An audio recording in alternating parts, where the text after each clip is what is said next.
All right. Let's get into this here. A BFBB speedrun stuff. Oh.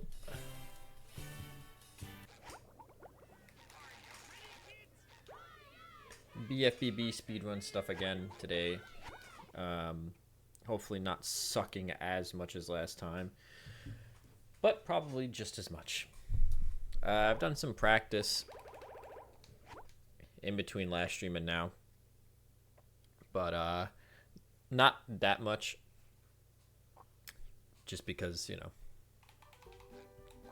I don't have that much time, man. Yeah, I try to practice as much as I can, but you know, I'm a busy guy. I'm shaking and moving in the world, kind of.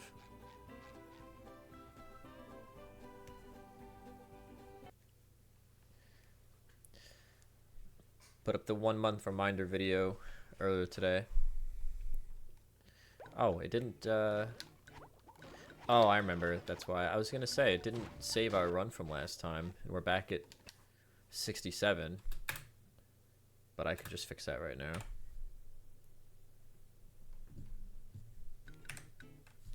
Do that. There we go. I didn't save those splits because, what's it called?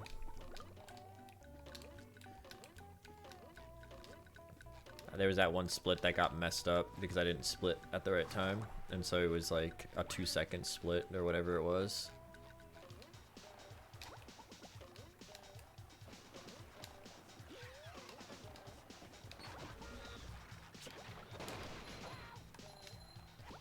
Before we went into Dream, I forgot to split. It was what it was.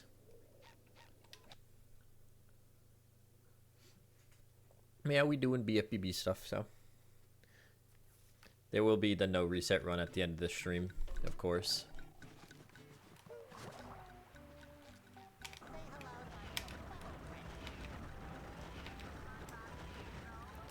Hopefully we can get under 130 this time. And we don't lose literally 10 minutes in Boogaloo. Straight up lost 10 minutes in Boogaloo by itself. Because I failed the sponge glide like 8 times. And then we finally got over to the second one. And I went too far right and missed the trigger. So that was really unfortunate. Also, just a heads up, games with friends tomorrow might be a bit delayed. I have a doctor's appointment in the afternoon, so we'll have to see. It will happen. There will be games with friends tomorrow. It just might not be directly at 6, so keep an eye on my my Twitter account. I'll let you guys know when we're going live tomorrow. I gotta figure out who's gonna be around. I know Steve said he's gonna be around. Also, in other exciting news, Ready or Not announced their DLC is coming out next Tuesday, which I will be purchasing. So you will see the new maps on the channel. Not like immediately. This is a garbage cruise boost. Not immediately. James is currently away. But once he gets back, of course, we will record the 3-mans. For the 3 new maps, it's 3 new maps, 3 new weapons, and more customization options. So, that's pretty exciting. They didn't say how much it's going to be. I'm hoping it's not too much. Not trying to drop like 30 bucks on DLC.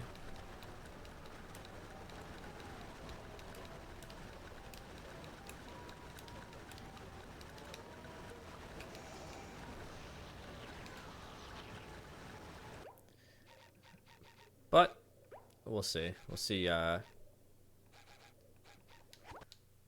we'll see how expensive the DLC is. I'm hoping it's like 20 bucks or less. 15 would be nice. I feel like back in the day that was like always the price for the Xbox DLCs that you'd get, like the map packs and stuff. It's like $20 usually.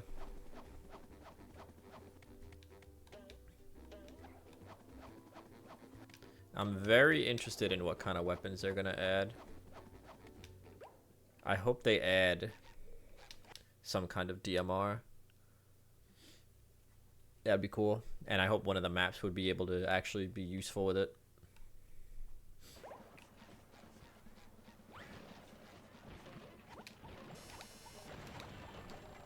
It doesn't seem like that's the case, based on the trailer, but a boy can dream, can he?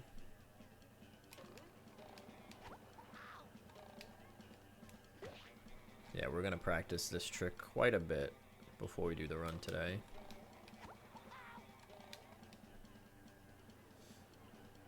We're gonna run through all the tricks first, and then probably sit on this one for a while. This one and SBA. Because I literally lost 10 minutes in Boogaloo to those two tricks.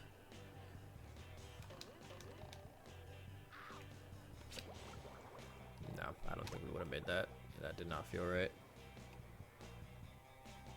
What else is going on in my world?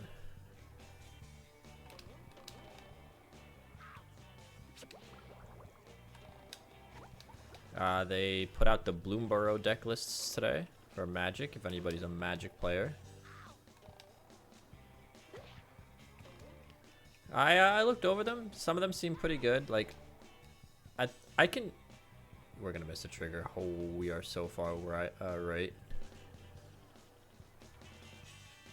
Yeah, we missed a trigger. I can see what 3 of the decks are kind of going for.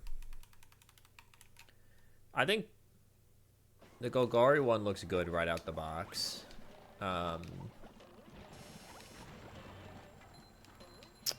The... What was it? Red? Green? Gruul, I think. I think that one looks like it could be good, but it looks like it's gonna need some tuning, like just a couple of cards. I think if you add a couple of cards to that deck, it looks like it could be really good.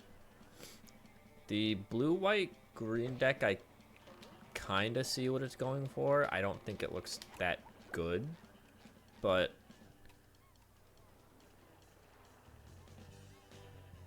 that one is just like a bit weird in the stuff that it looks like the commander wants to do. And the last one, that like kind of pseudo group hug deck, looks good. I think if you added like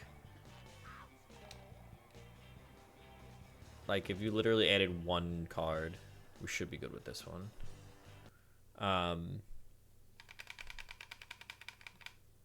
That like doubles +1/+1 counters on things. I think that deck could be really, really good. So I'm pretty... I think 2 of them look decent. I think Golgari looks really good out the box. The Gruul one, I think, looks decent out the box and maybe just needs 1 or 2 cards. The same with the pseudo group hug, just maybe 1 or 2 cards. And then the other one, I don't really... I see what it's going for, but I don't know how good it actually is. It looks like it's gonna try to just like needle you to death over and over and over again with like flying 1/1s and stuff like that.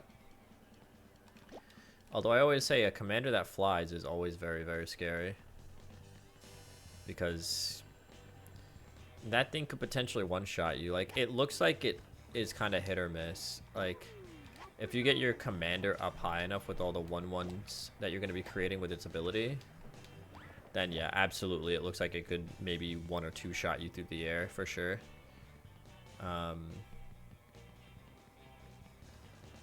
But yeah. I will say the art for Bloomborough looks good across the board, though. Like, regardless of how good or not the decks may be, the art looks really good across the board, I think.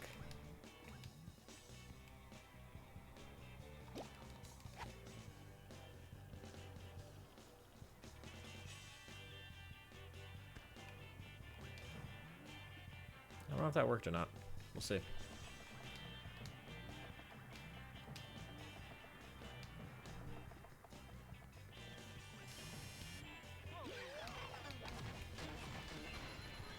Super mega combo.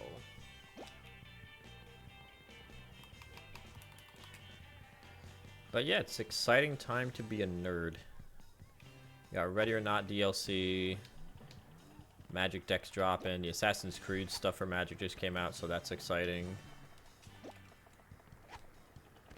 I've got a couple of decks I want to make this summer.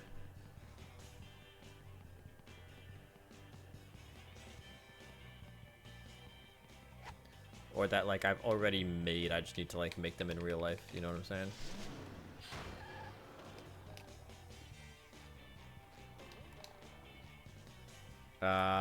Yeah. Nah, you're not botting my,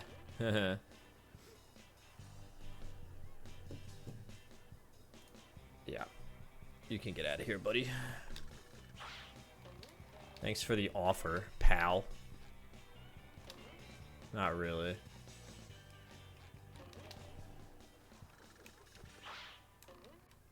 Yeah, I don't think this worked.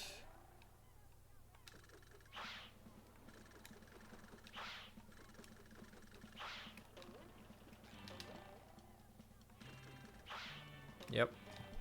Did not work.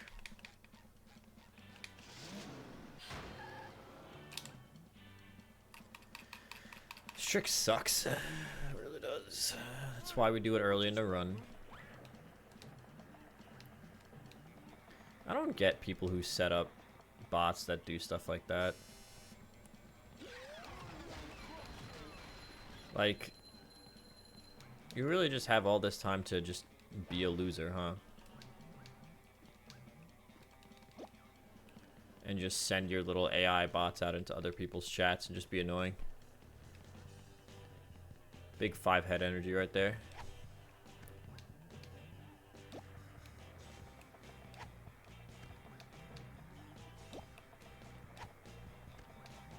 Shout out to the auto mod detection. No, that was like, hey, this is a bot. And I was like, yep, it absolutely is.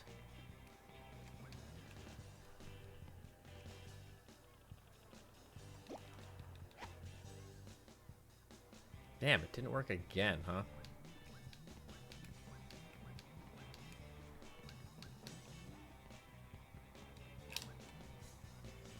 That trick is annoying as hell.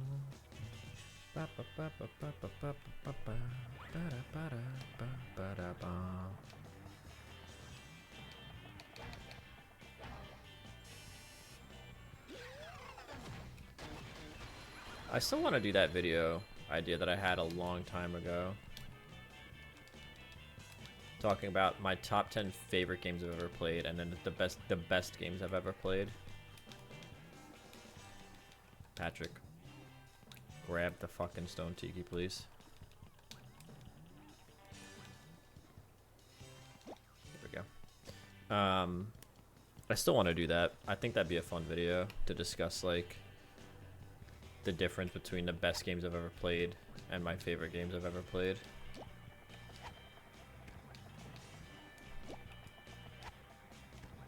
I think I also finally have an answer to the question of what's my favorite game series of all time.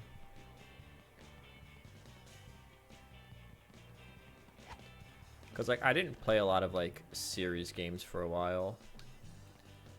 But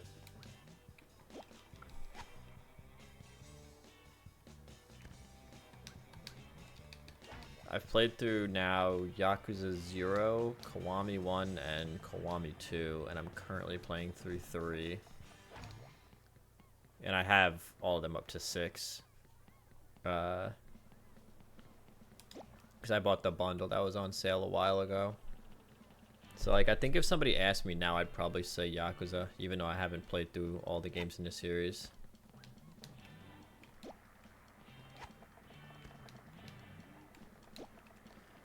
And I don't know if I'm gonna play the Like a Dragon series.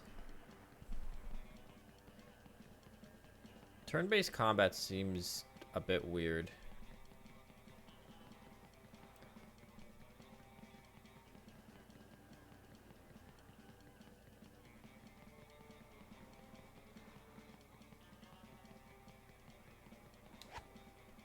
I might watch somebody play it on, like, play through the whole thing now. Like, I might watch Ray play through the whole thing.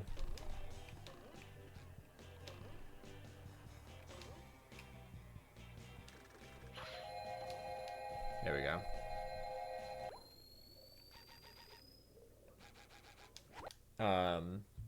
Just because, like, I don't know. It seems a bit weird.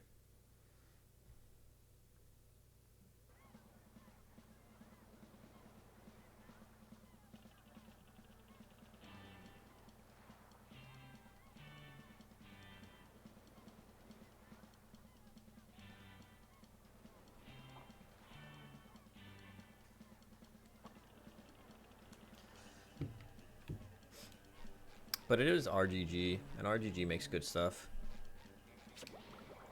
Plus, it's within the Yakuza universe. So I feel like I should watch somebody play it just to know what's up with, like, the lore. You know what I'm saying? And Ichiban and all them.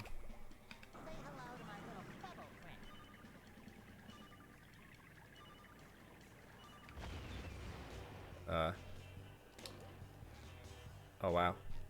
I didn't think I even hit that. That's really funny. I was like, where's the prompt for the button?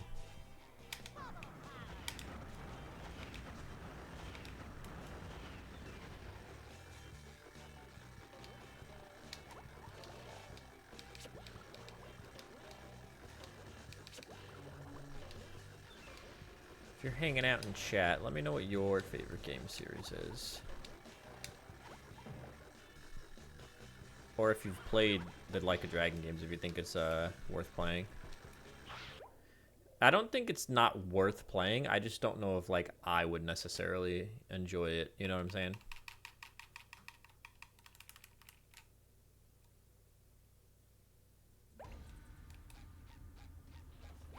Goo Lagoon.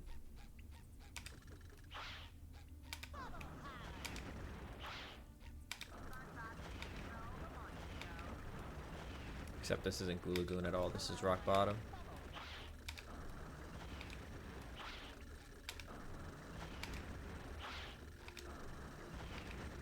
God damn it, SpongeBob. What are you doing to me, kid? You fuck.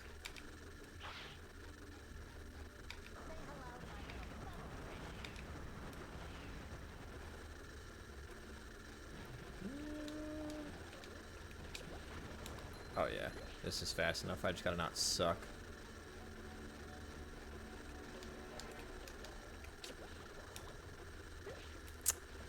Remember when I said not suck? Suck. Yeah. There we go.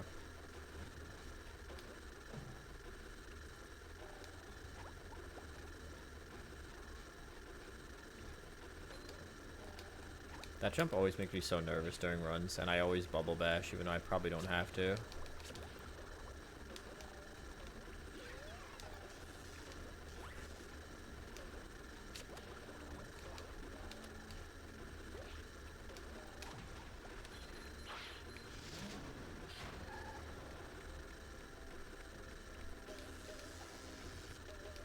Sandy Museum time, baby!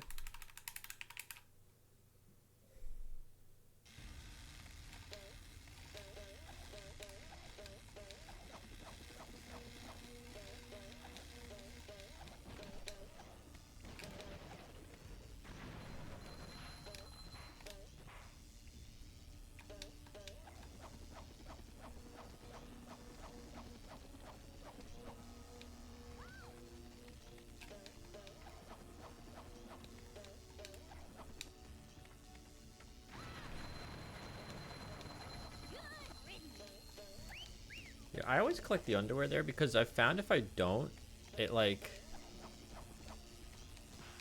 doesn't give you like the checkpoint. which is weird. So in case you're bad like me and you need to die and reset, it doesn't give you that.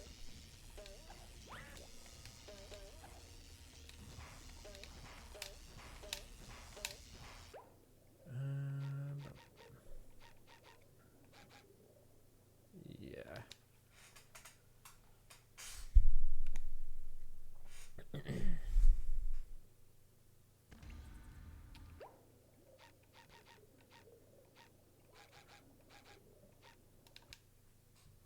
Return to museum's art. What about no?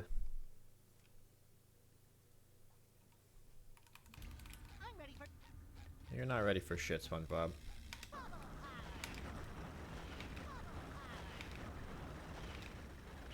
I don't know why I'm practicing on that surface. That's not where I do that.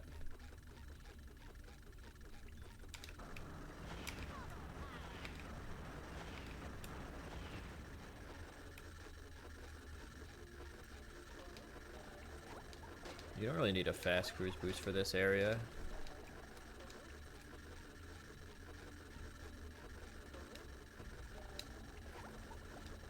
Of course, it's always preferable to have a fast cruise boost, but you don't necessarily need it.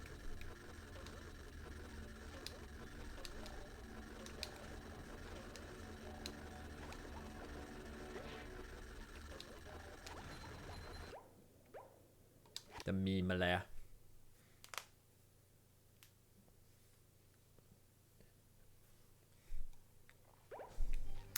But yeah, we're coming up on a lot of our events for the summer here. Less than 2 weeks, we got the charity NASB tournaments, NASB 1, NASB 2. Then shortly thereafter, August 3rd, SpongeBob Platformer Marathon.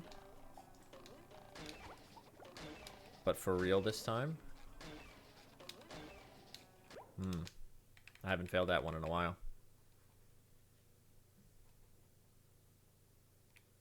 But for real this time.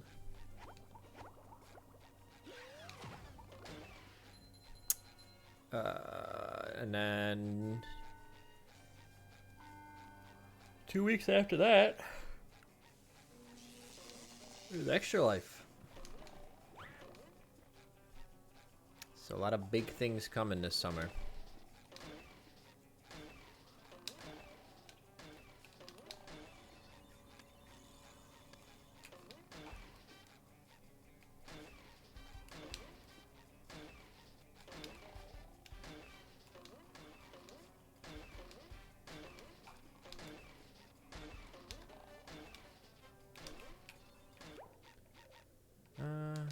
Powers of Tower. Powers of Power. Powers of Tower. Yeah. Yep. That's what it is. The Powers of Tower. That's what it is, Rob.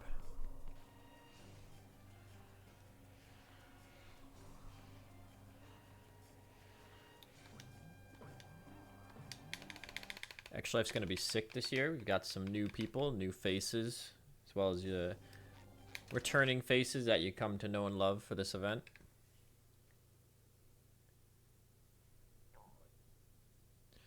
Should have 2 new people this year.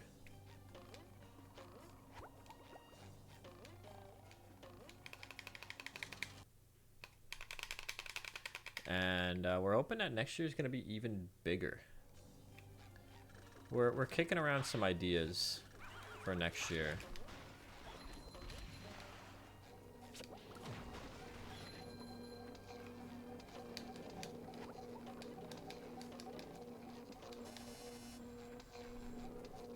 I never get it.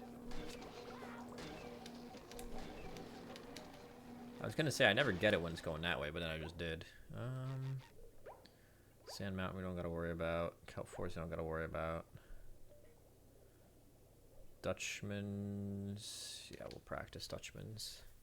The Dutchman's lair. He's going to smack you in the face. But yeah, we've got some ideas that we're kind of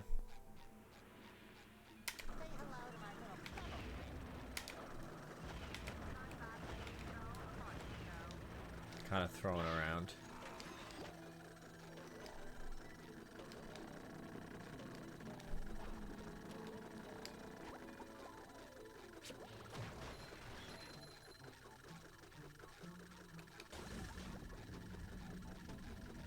Would have made more sense to hit this one first. Big dumb. Big stoop. SpongeBob, you absolute baboon.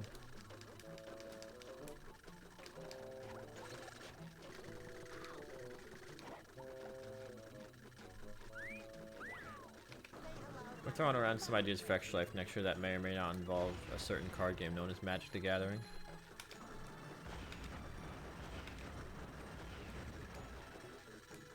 Wow. Cruise boost.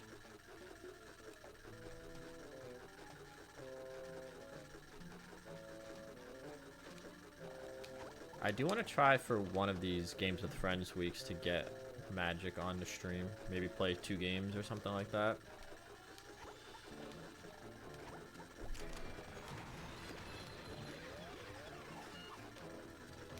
Each game takes maybe, well, I guess it depends how long the games take, you know. If the games are short enough, like we could maybe get 3, but definitely try to get at least 2.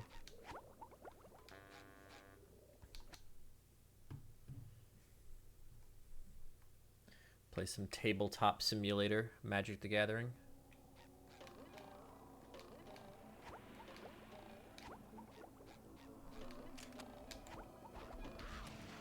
I currently have 2 decks in real life.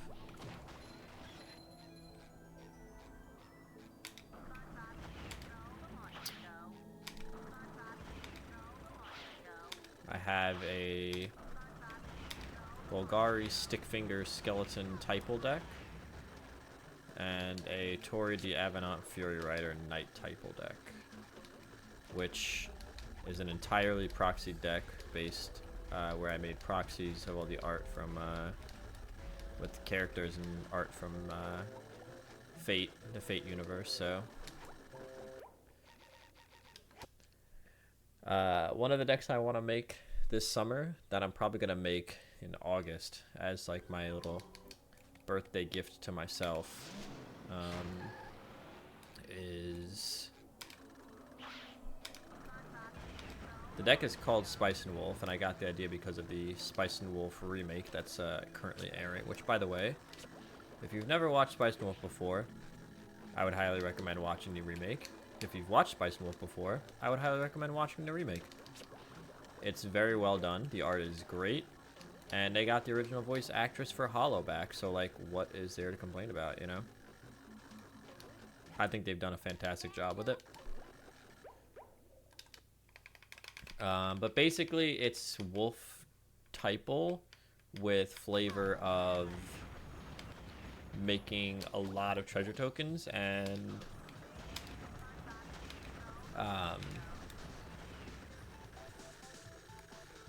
some kind of stuff from Spice and Wolf, like some merchant type cards and stuff like that. So it's got, you know, like Crooked Scales and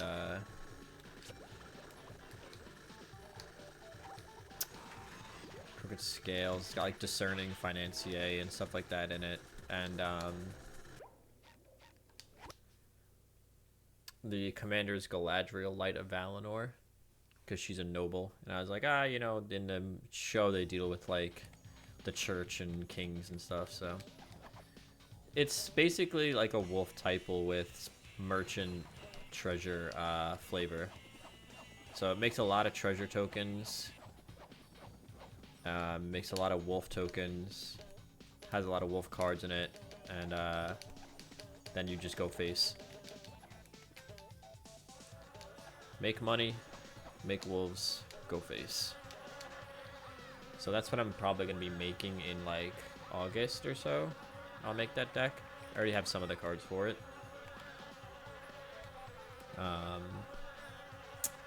One of the other decks I want to make is... That didn't work, huh? Okay. It's like loosely based on Freerin.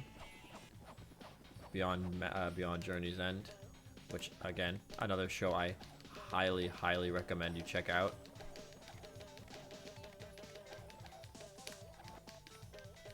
If you have not yet watched that show, please just do yourself a favor and check that show out. It's so good. But It's like loosely themed on that. There's some cards in there to represent some of the characters, like Ison and Hyder and stuff like that. But it's themed around Freeren's love for grimoires. So there is a grimoire card in it.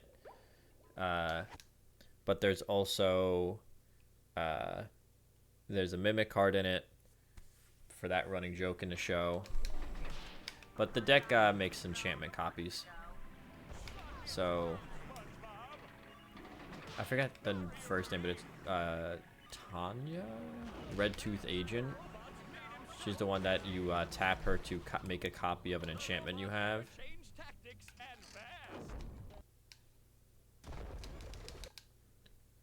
And if it's an aura, she untaps. So you can get her really stupid. I had her yesterday. Me and my friends played a game of Magic yesterday online. And my commander was up to 48 because she had a lot of enchantments on her, plus that I cast a creature that doubles target creature's power until end of turn.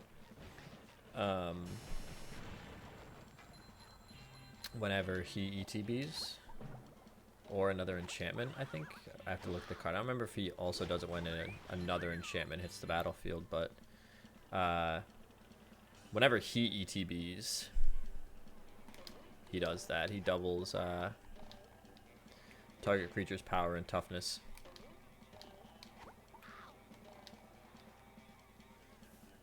No, she's also indestructible. So there's a 48/48 flying commander with indestructible. So I did end up winning. I had like 7 life left at the end of the game. Because my friend played Kozilek and beamed me over the head like several times with a giant Eldrazi.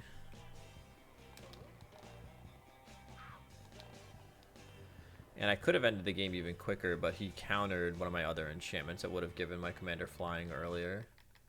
So, big sad on that front.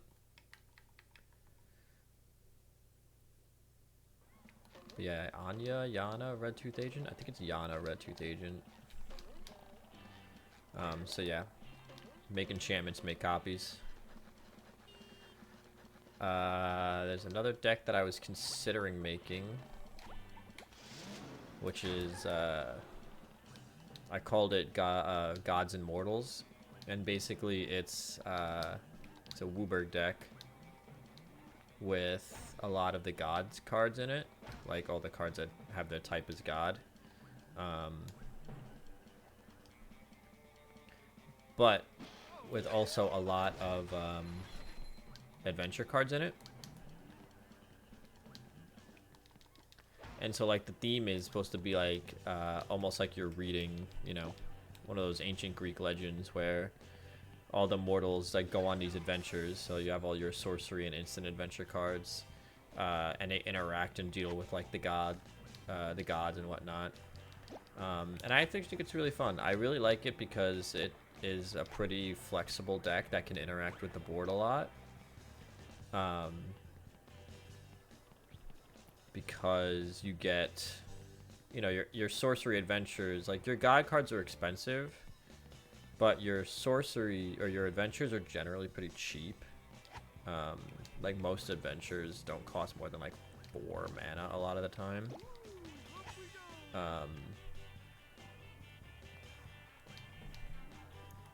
So it gives you a way to like interact with the board state and kind of like chip down your opponents and stall out while you get your big god cards out.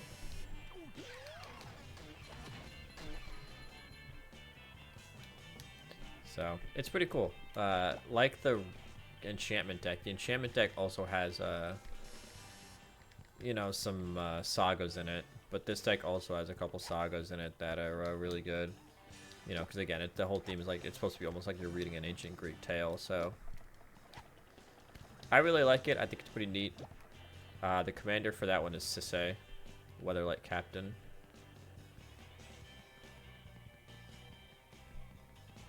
Because she's just really good. Yeah, I didn't think that looked right. I don't think this is gonna work. I think that Tiki is too high for some reason.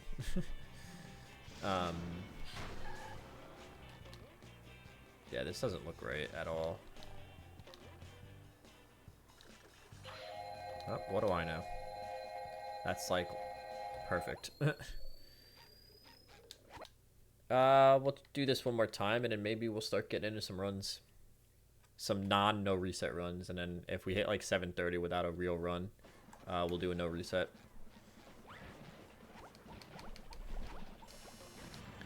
But yeah, Sisei is pretty good. You can pay Wooberg and tutor out legendary stuff.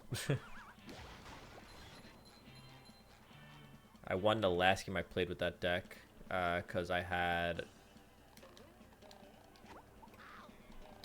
a lot of the god cards out.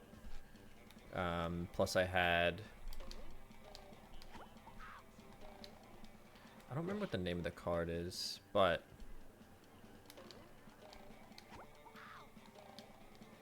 it makes my legendary permanents indestructible. So, that was cool. All my god cards were indestructible. Pretty neat. Pretty neat, man.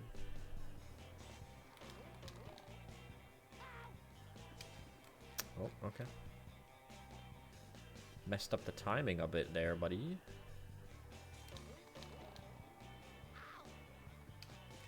Did it again.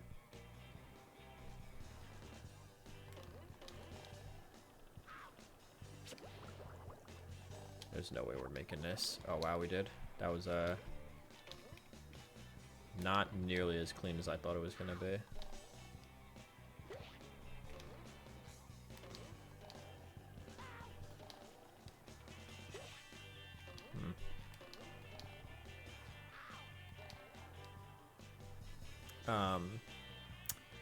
If you're in chat and hanging out, what's your favorite colors in Magic?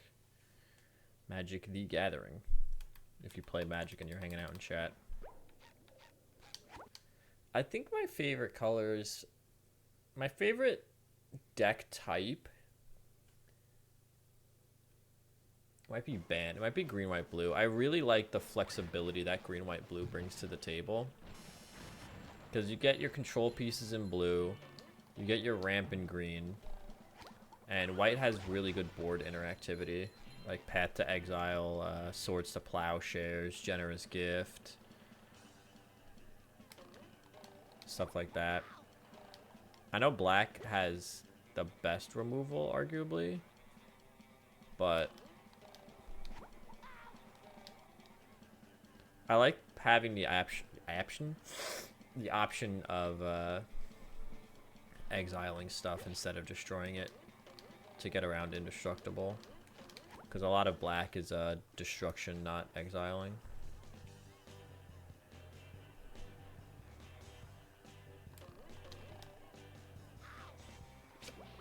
I do like black as a color in Magic. It's pretty good.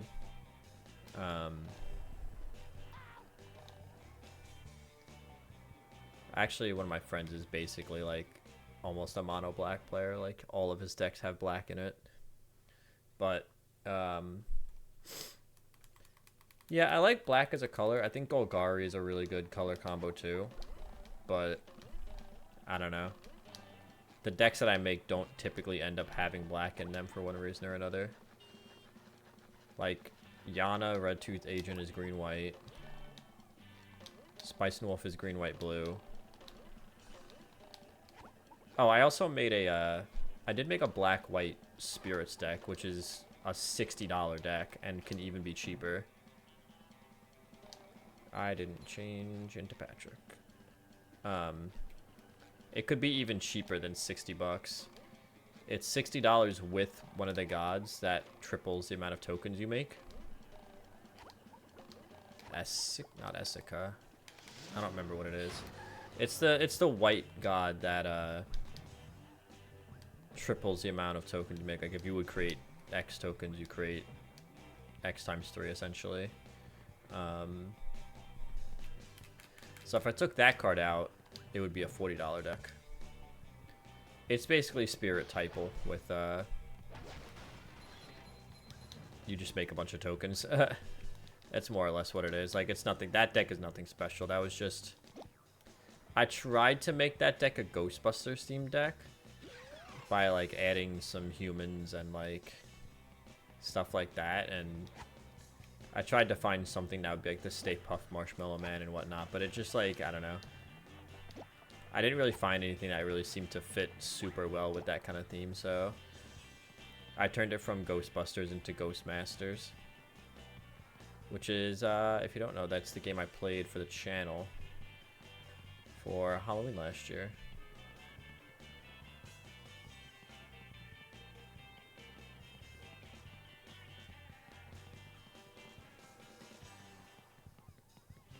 I hate this trick so much.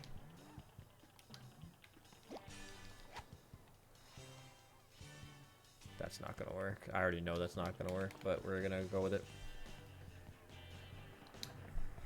But yeah, it says that's it. That's just a Spirit Typal deck. There's nothing special about that one. It is fun to make just a like an obnoxious amount of tokens and just fly over your opponent's head, because like all Spirit cards, all the Spirit tokens have flying. The commander for that one is Inquisitor Greyfax. I originally had the commander that phases out your spirits when they're targeted with something. But I don't think that commander really works super well, because you never get the benefit for the most part. Like, yeah, your commander comes out and everyone just goes, okay, I'm not going to target your shit anymore. But because they don't target your stuff, like, well, that actually ended up working. Because they end up just straight up not targeting you, you almost never get the benefit of your stuff phasing out. Because, like, why the hell would they do that if they know your stuff's just going to phase out? So yeah, I ended up changing the commander because I think I was like, why am I gonna have all these 1/1 tokens with flying if I'm not gonna be attacking with them constantly? And Inquisitor Greyfax giving other creatures vigilance is really good. The phase out commander's still in the deck. He's just not the commander anymore.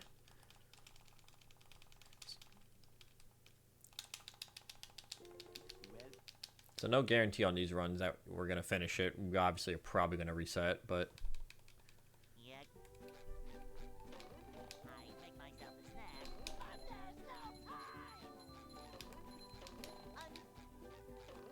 do I reset in SpongeBob's house? I've done that before. I have, in fact, reset inside of SpongeBob's house.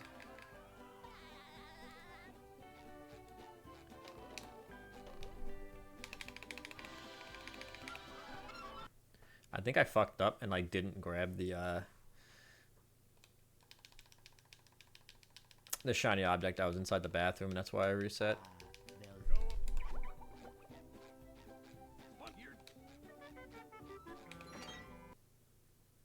Sponge Yurt.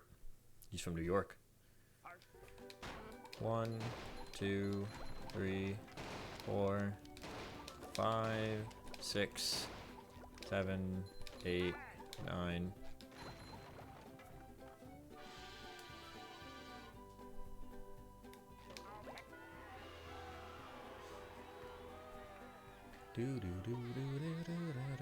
Remember, the goal is sub 130. I'm not even necessarily trying to PB, because I don't think I'm back to that skill level yet.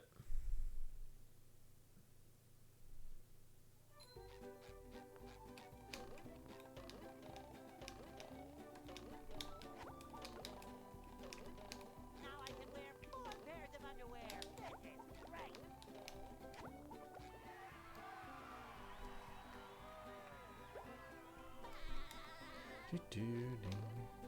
Well, so far so good. We've gotten past the easy stuff.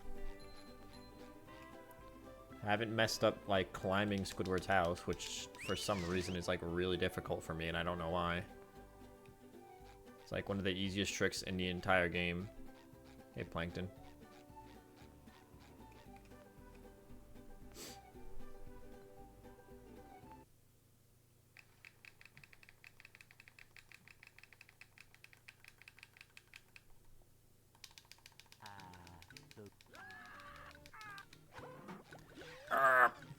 Thank you, Squidward. Thanks for screaming in my ear.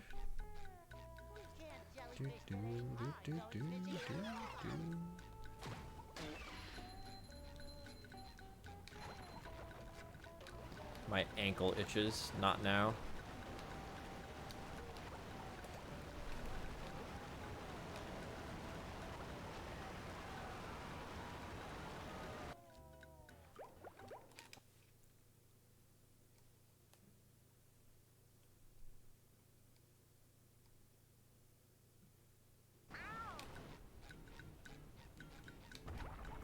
I almost warped to the wrong thing. That would have been cringe. Can you say cringe?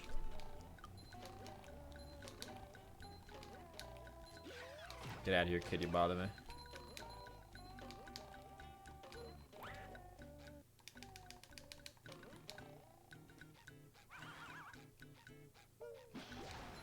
Actually destroyed. Imagine getting, like, blasted with, like, an actual robot. Like, SpongeBob just nukes this robot directly in your face. That should be brutal, dude.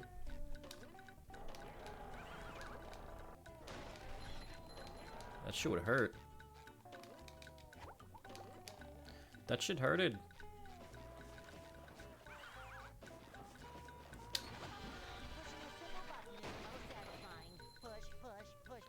Alright, baby, here we go. Dilemma skip. Dilemma skip. My favorite trick in the game.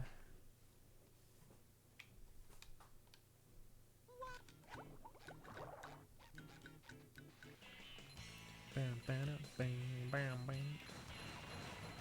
Time to go for dilemma skip.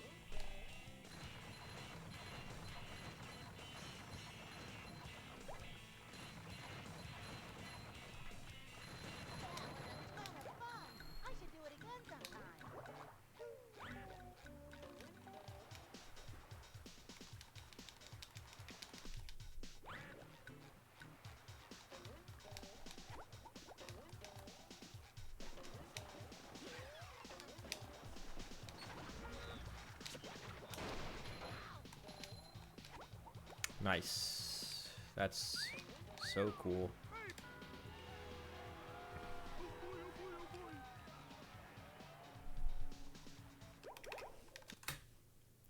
We're 1 second ahead, baby. Let's go.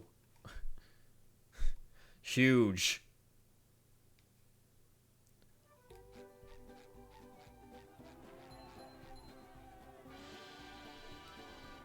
Gigantic even. So much time saved, dude. You have no idea. That's a whole 60 seconds right there. It's not. It's a whole 1 second. I don't know why I said that. That doesn't even make any sense. No thanks. No thanks.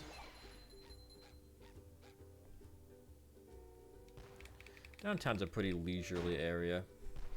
Not a whole lot of tricks in this area.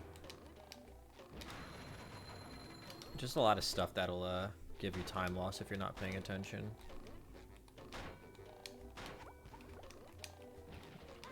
Like that.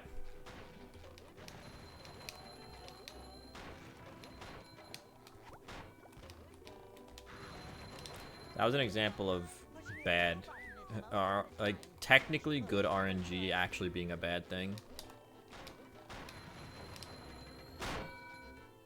We almost got nuked right there. Did you see that? Oh my god. We would have died. That would have sucked so bad. But yeah, you actually don't want the cannon to shoot that.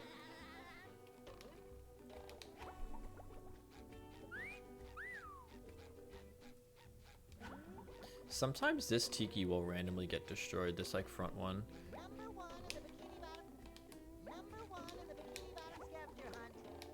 And like you just straight up won't be able to get over the wall. It's weird.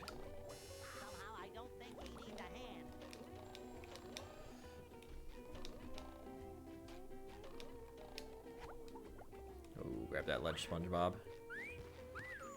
Don't do me like that, SpongeBob. Screw you, Bubble Buddy. I'm not trying to talk to you today. I've got a life.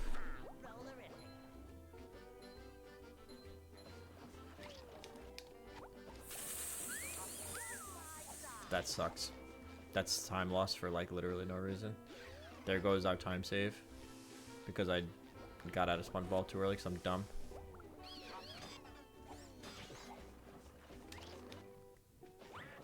That's cringe.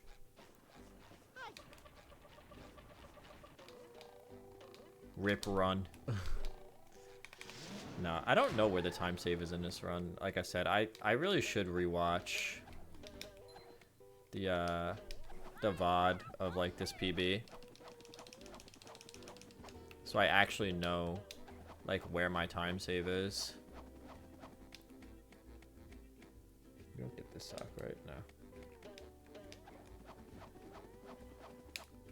No, we do. We absolutely get that sock.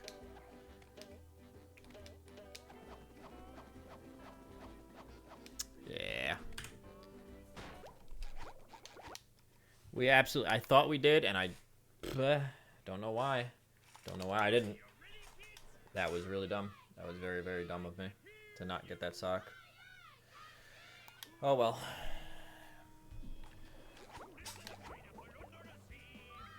Of all the things to lose a run on, right? I said downtown is a leisurely area, and then I completely fuck it up.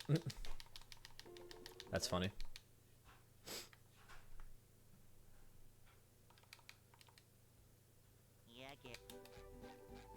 Yeah, Gary.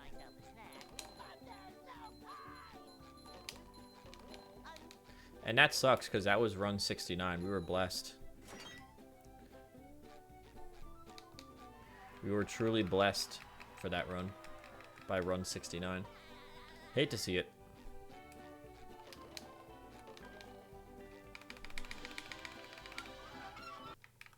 That's it. I'm learning how to run movie. I'm not.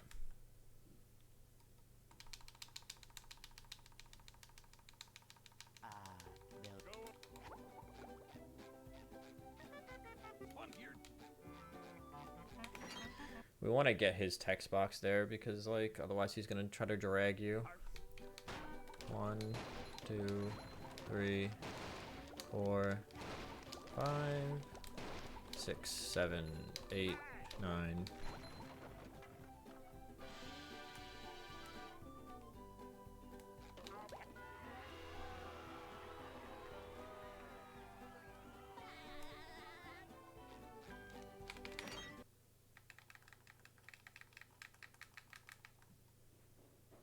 We do get that sock.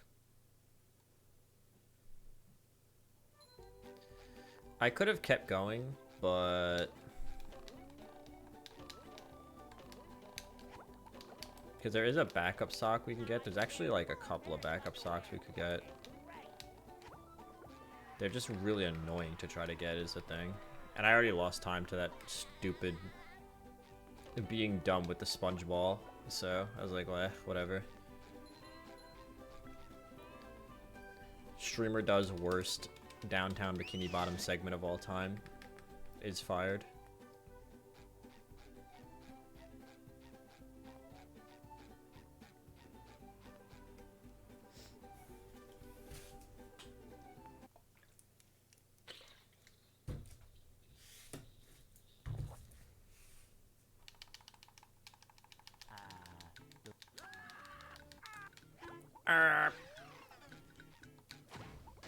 What is that Twitter account? Perfectly Cut Screams.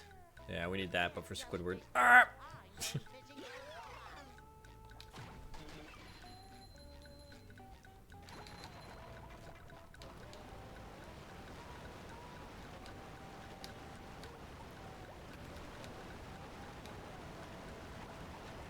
should reset a run in the pineapple just for the memes, just for the nostalgia. It's like, why'd you reset your run in the pineapple? Well, it was funny. I did it for the love of the game, you know what I'm saying?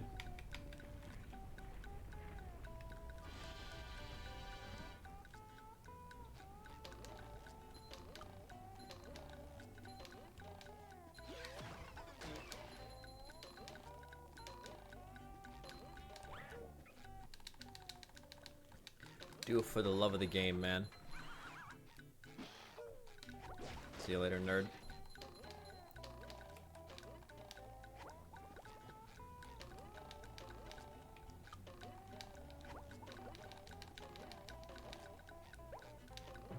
I'm pretty sure my gold time for this split is like pretty well optimized.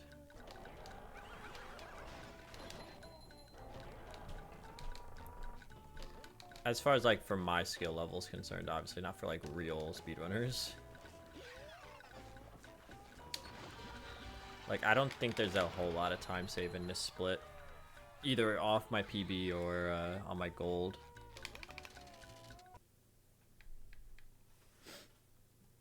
Which it makes sense, it's the first split in the game. Like how much time could I really possibly save?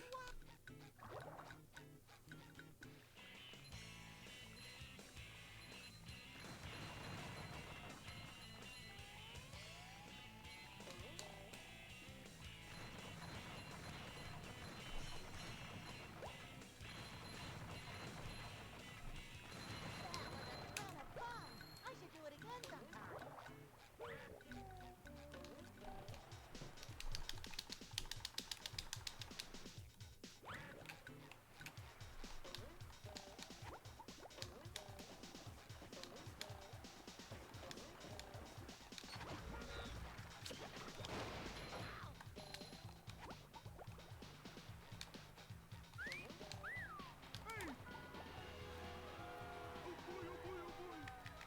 Nice. 4.3 seconds saved. Oh, wow. Killing it.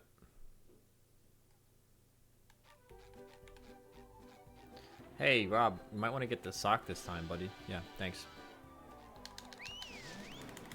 Yes, indeed, Batman. I'm Batman. I'm not Batman. Downtown. And I kind of don't wish I was Batman, honestly. That whole thing just seems kind of horrendous. Like, watching my parents get executed in an alley in front of me. Having to, like, fight these, like, absolute lunatics every night. It's like, oh, Batman, what are you doing on Saturday night? Ah, well, you know, I might just, like, hang out. Watch a new, like, episode of True Detective or whatever. And then it's like, Joker poisoned the water supply with narcotics, so everyone's high out of their mind in Gotham. It's like, oh my fucking god, Joker, are you serious? Like, I really don't want to do this tonight. And Joker's like, yeah, Batman, you've got to fight me now. It's like, oh my fucking god, okay.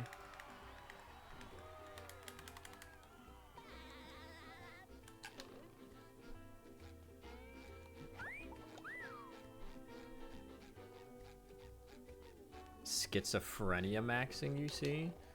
About the Joker? I mean, yeah, like, obviously the Joker's, like, definitely schizophrenic. Like, dude's messed up.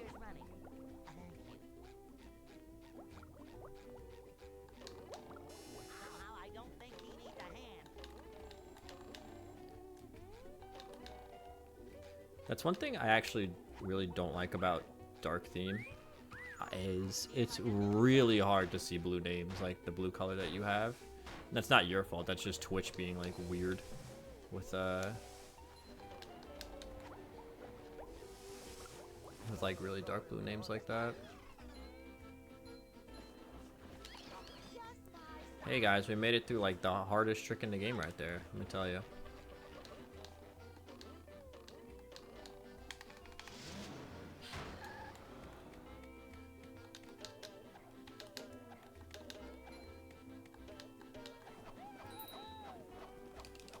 Thank you, Ridney, for the follow.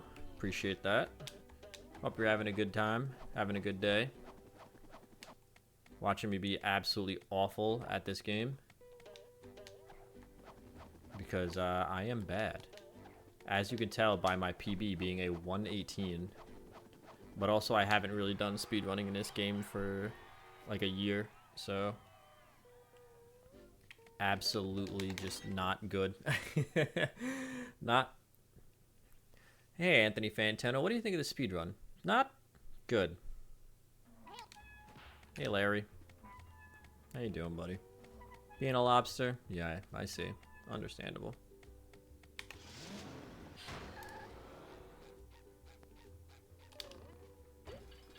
Yeah, right now the goal for this is not even to PB. Because I'm not back to the level of where I was a year ago when I hit 118. Right now I'm just trying to get back under 130. That is the goal. So I'm just doing some runs right now, but if I don't get a full run in before 7:30, I'm gonna do a no reset. And whatever happens, happens. Even if I get like somehow manage to get a 6-hour speed run, one that's even longer than a casual playthrough, which would be quite impressive, I think.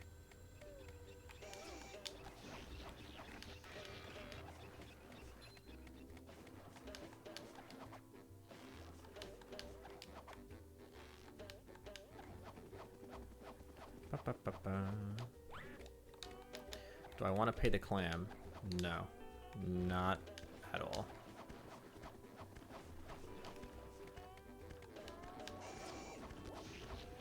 In fact, I would. Ooh, that was almost really bad.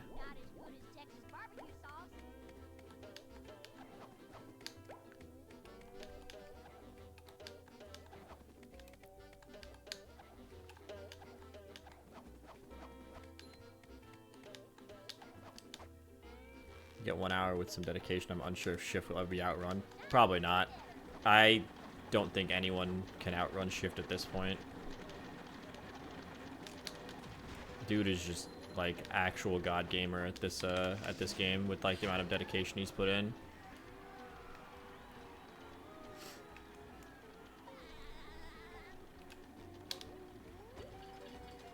He's the one that like obviously inspired me to run this game. Like I found him a couple of years ago. I just looked up SpongeBob speedruns. I was like, I wonder if anybody speedruns this game, and like sure enough, there he was.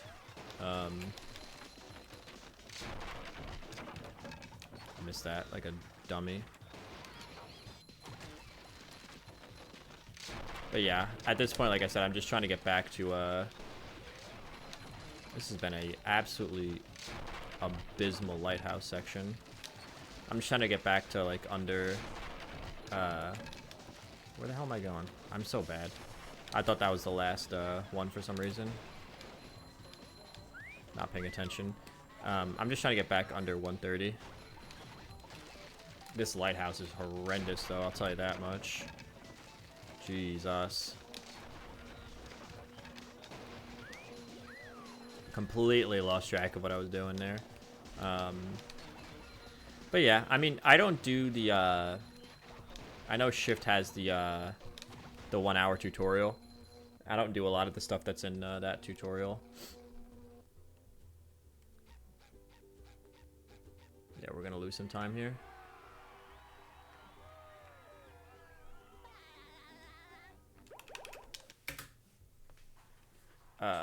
There's some tricks in there that I haven't learned yet.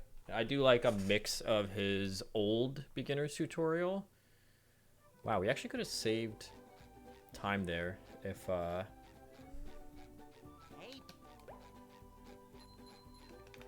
we could have saved time there if I didn't have such a terrible lighthouse. That's crazy. It's like a mix of his old beginner tutorial with some of the newer stuff in it. Not newer, but like I do some of the stuff that wasn't in his original beginner tutorial, like SBA and whatnot.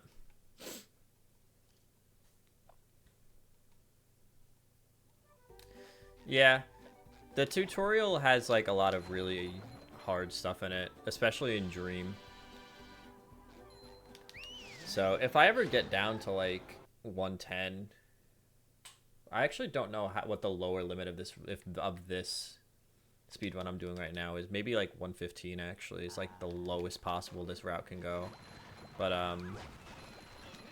if I ever hit that, and yeah, maybe I'd learn some of the newer stuff. To be quite honest with you, a large part of the reason why I'm speedrunning this again is because of the platformer marathon that I'm doing again this year. I didn't want to I figured, like, I already knew the basics of the speedrun because I speedran this game a while ago on the PlayStation 2, which is, like, obviously the worst console for it. But, what's it called? This is where we're gonna lose all our time, by the way, because I can't hit this first try anymore. I'm so, like, out of practice with it.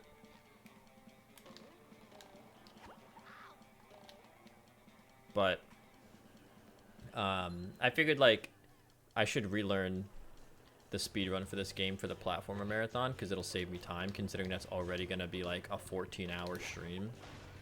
And even with TSSM basically goofing up and saving me, I would die if I tried that, saving me a bunch of time last year, it was still, like, a 12-hour stream. Like, it was long. So we might miss the trigger. That was really far right left. Ooh, we got it. Wow, that was nice. I figured it would save me some time if I knew how to speedrun at least one of the games. So that's why I last year I picked up the speedrun again. And we're doing the platform marathon again this year on August 3rd. So if you like SpongeBob platformers, be sure to join us on August 3rd, where I will be playing all 4 of the core SpongeBob platformers. That is Revenge of the Flying Dutchman, BFBB, TSSM,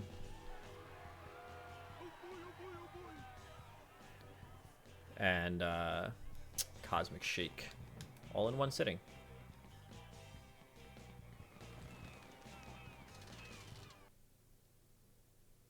So I'll be on August 3rd, starting at 5 a.m. Eastern Standard Time. Should be fun. Last year was a lot of fun. TSSM, like I said, glitched towards the end, which was unfortunate. But it's all good. We still pulled it off. But that's why I'm redoing it, because TSSM got glitched.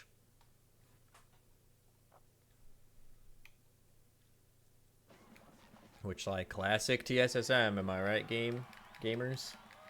You originally played this on the PS2 as well, yeah. PS2 was the original console I played this game on back in the day.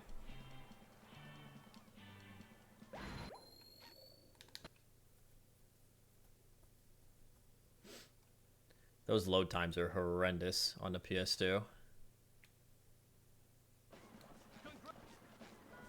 We're actually going to not lose that much time for having not hit.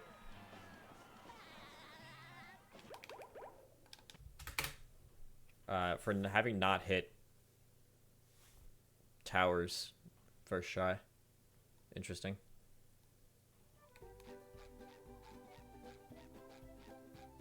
I gotta remember to menu down to Patrick. It's way closer. I also really gotta learn how to do this fight quicker. Because there are tricks to this fight. I just gotta learn them.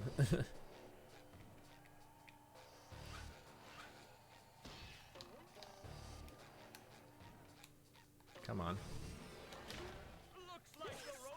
This is the GameCube version, if you're curious at all. But I do own the PlayStation version, and I think I actually also own the Xbox version. I gotta check if I still own the Xbox version. I actually have, like, 2 copies of this on the PlayStation 2 because the original copy I had stopped working when I was a kid. So I got another copy.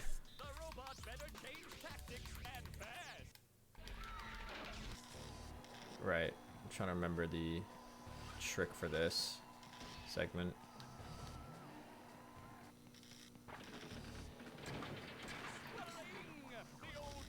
The old clothesline move.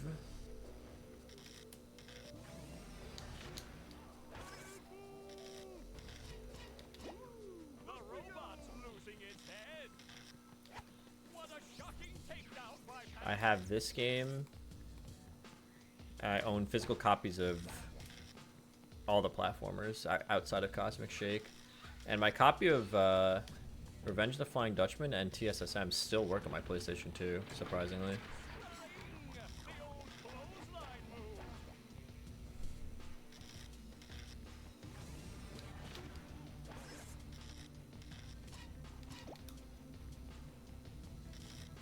That's it. I'm learning Revenge of the Flying Dutchman speedrun. I'm not. That game is so bad. That game is horrendous.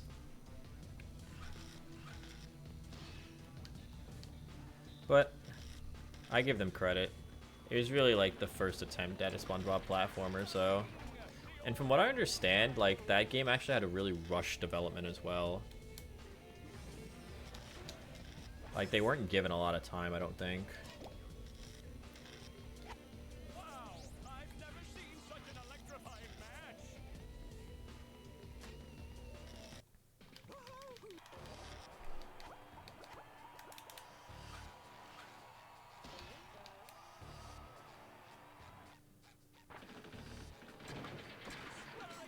The old clothesline move.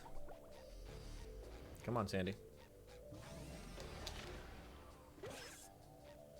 Whoa, what an opening for a guy literally filled with openings.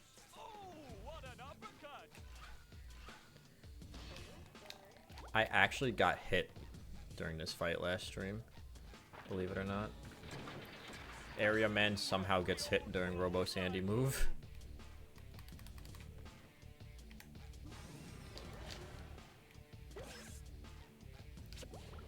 Wow. A lot of that, 40% of games seemed like shovelware, and you just know that love has been put into BFBB. Yeah. That's why I don't really play a lot of SpongeBob games outside of, like, the platformers. Like, I've never played, like, Atlantis Square Panis or Truth or Square, because they just kind of seemed like they wanted to cash in on those, like, movies.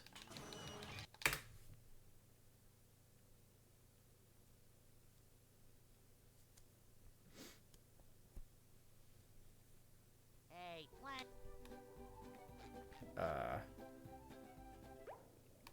Right, we gotta do, Goo Lagoon stuff again. Goo Lagoon 2. I don't know why, I, like, looked at my route and, like, my brain froze.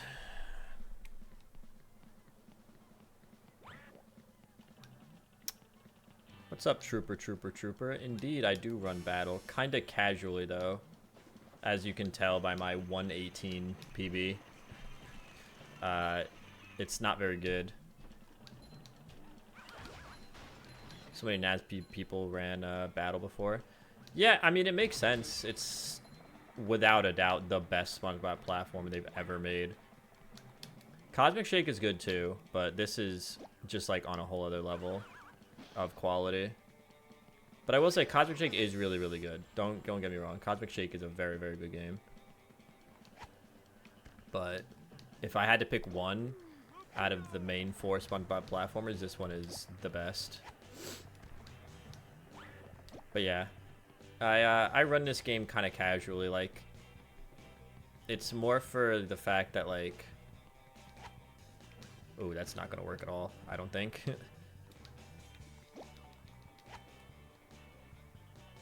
No, that's not gonna work. We can try it, but I don't think that's gonna work. I learned to speedrun a while ago, and last year I did the platformer marathon, the SpongeBob platformer marathon. And so I picked the speedrun back up because I was like, this is gonna be a long stream, and I want to save as much time as possible. So I wanted to, like, pick the speedrun back up to save time on this game. And we're doing the SpongeBob platform marathon again this year because it got scuffed up last year because TSSM is a piece of crap. Basically. So yeah. And people seem to enjoy watching this game as a speedrun, so. How have you been? You still playing NASB 1 or NASB 2? Do you play 2? I don't remember if I ever saw you playing 2.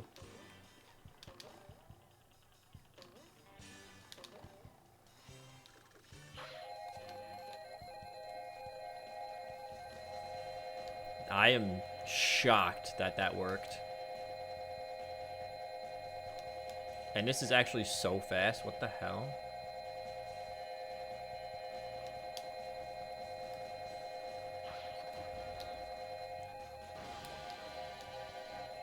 Oh, don't pop out, please. Stay in.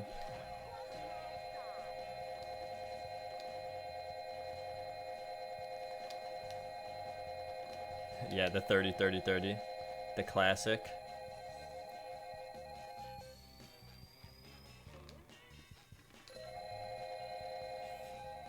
Playing Battle a bit recently, trying to get my PB down to 105. Nice. What kind of route do you use? Do you use like the shift route, or you're still running on emulator? Yeah. This is also on emulator. This is so fast. Why is this the fastest SBA I've ever done? And it was with like the shittiest jank setup I've ever seen. What the hell? Outdated VMS route. Yeah, my route is a combination of Shift's old beginner route with some stuff that I threw in, like SBA.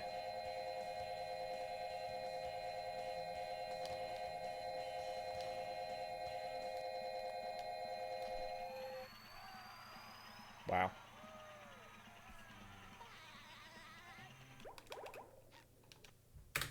That was a gold split too. What the fuck? Hello? Oh, I know why that was a gold split. Because I didn't do Sandy's Tree. I thought I did Sandy's Tree Dome. God damn it. I've completely forgot that I do Sandy's Tree Dome in that split. Doi.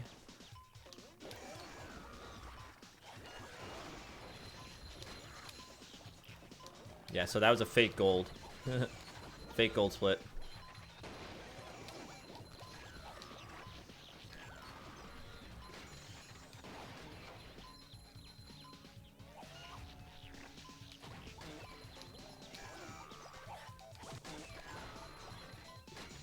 What? Oh.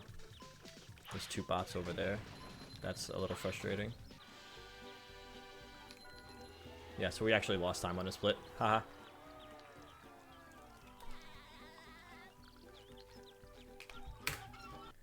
Inching his beginner route is pretty good and pretty fast, but does the walk. Still kind of bad at the late game. Probably getting like 36 to 38 LP exits. Late game is hard. Obviously, like, once you start cruise boosting, man. That shit is not easy. Yeah, he has the new beginning route and beginner route.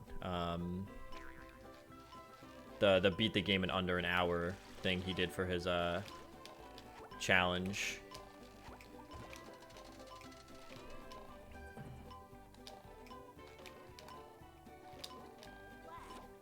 But there's some stuff in there that I don't do because it's quite frankly just too hard.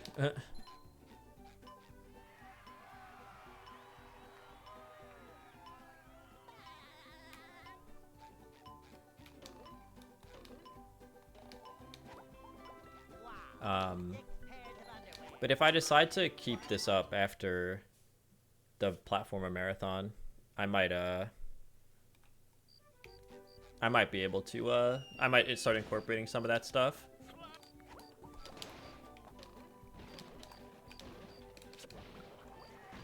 Yeah, by the way, if you like SpongeBob platforming, I will be doing a SpongeBob platformer marathon on August 3rd.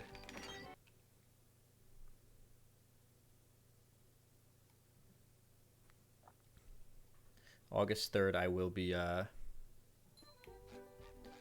running, well, not running, but playing Revenge of the Flying Dutchman, this game, TSSM, and Cosmic Shake all in one sitting. Also of note, do you know about the tournament that I'm running this year again?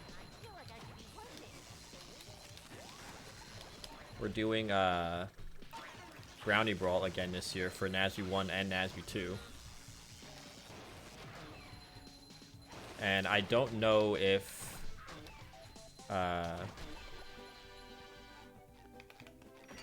you'd have to ask Cherry about NASB 2. Obviously, NASB 1, unfortunately, the connection is probably going to be NA only tournament. But if Cherry does EU for NASB 2, you might be able to join that one. $100 prize pool.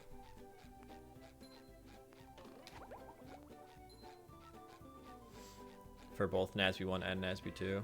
I don't know if you even play NASB 2, but...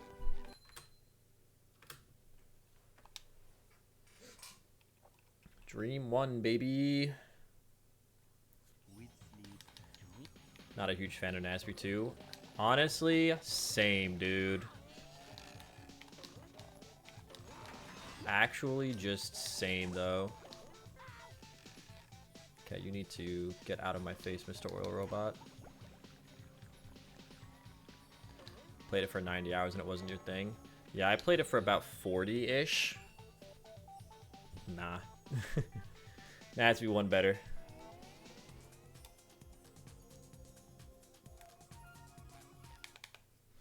But I did want to host 2 this year for Brownie Brawl to get more people involved. So Cherry's going to be doing most of their work with that. Like, it's going to be on his stream, his page. And he's streaming that one. I gotta figure out from CTEM if she can help me stream NASB 1. I know she's helping me TO it, but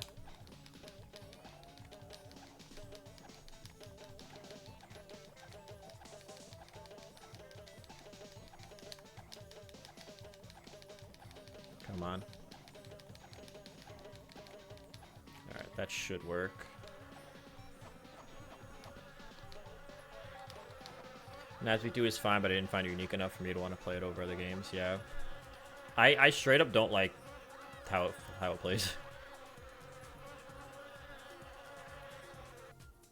Like, I hate how much they changed of the game from 1 to 2, and not necessarily because it's like not because things change, because obviously things are gonna change. When you're going to a new version of a game, but it was really, really obvious to me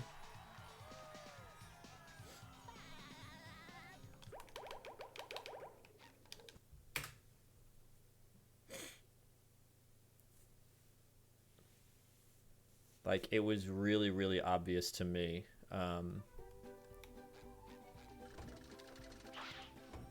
Wait, no, I'm going to Murmulator now, aren't I? Did I not? Oh. Oh, right. Top of Shady Shoals. Duh. Idiot. It was really, really obvious to me what kind of gamer they were trying to appeal to. I'll just say it like that.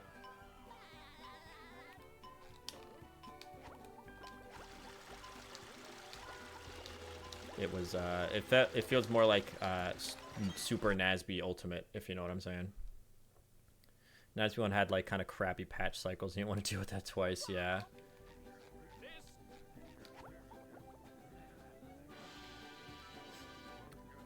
I will say, you know, if anybody's, like, you know, watching, likes NASB 2 or whatever, I'm glad it exists.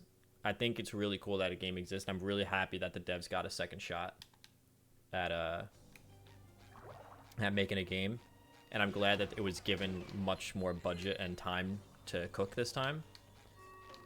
So I'm happy that it exists, and I'm glad that so many people like it. I just personally pretty strongly dislike it, I'll just say that.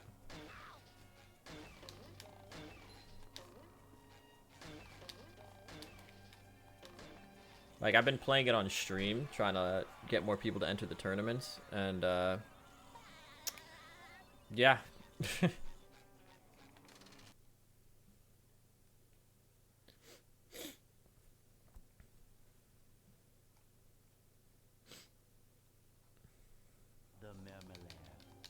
The marmalade. The meme layer. You'd like melee more in the characters in the game are more well designed than Asby 2. Yeah. No, I mean, it's not annoying. It's kind of just a thing, right? Like, you don't like neutral and defense in Asby 2. Yeah.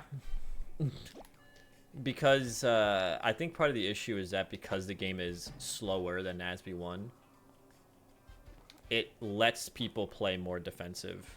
And you can camp way easier in Asby 1 than you could in Asby 2.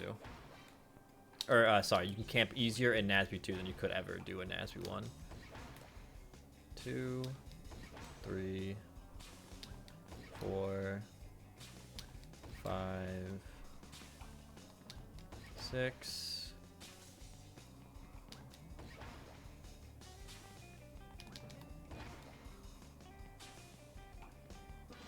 It's a chill game, just not for you. You've been enjoying Rivals too.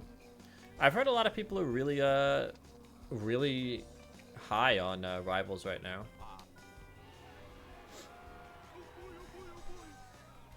I've heard a lot of really good things about Rivals too.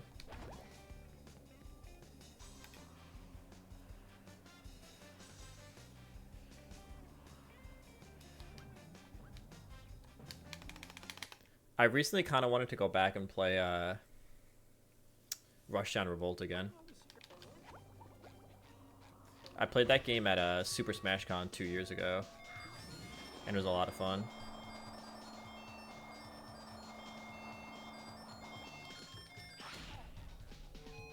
Movement is fun, and you like the characters.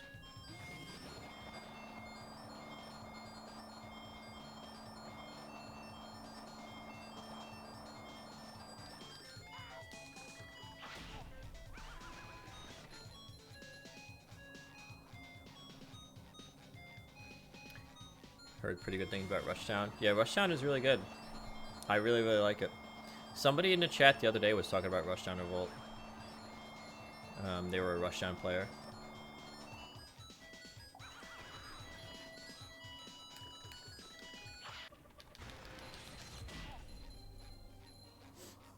People are saying that, you know, obviously there's still a pretty decently sized community for the game. Like, it's a smaller game, obviously, but...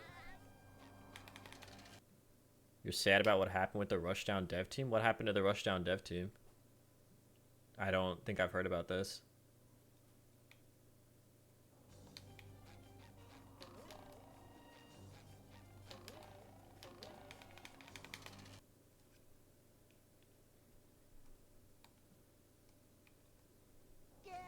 Gary.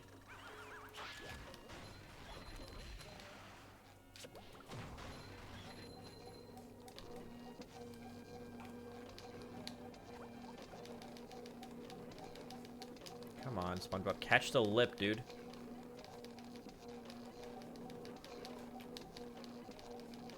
Jesus. I don't know why that jump was not cooperating. That was annoying.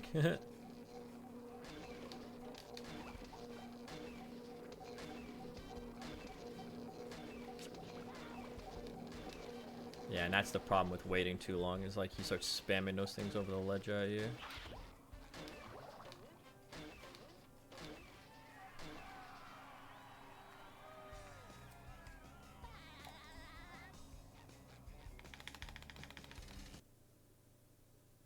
Right, we pay crabs and then we go to Sand Mountain. Okay.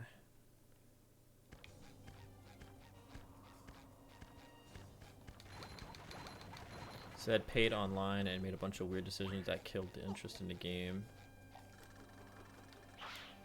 And eventually a bunch of devs left, started working on other projects. Ooh. Okay. Yeah. Yeah. I mean, that's like always the issue if your game launches as a free game, you know? And then eventually you ask people to pay for it. There's always going to be that, like, section of people that are like, why am I paying for this? They made a statement saying their team is a lot smaller and patches will be smaller.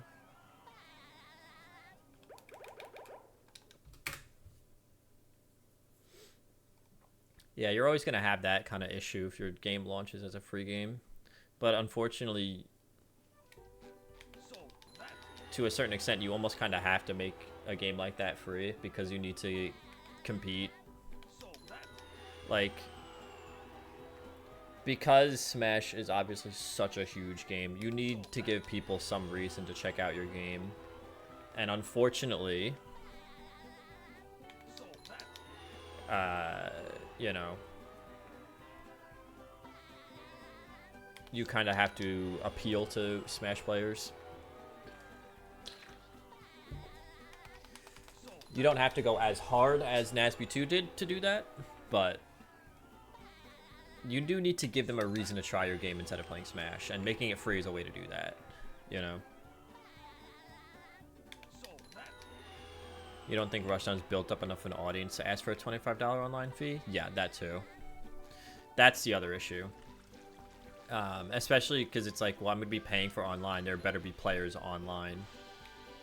And if it's a smaller game, you know, that might not necessarily always be the case. So, yeah. It's unfortunate, but that's just the reality. You can't ask people to pay for online if you have a smaller game like that.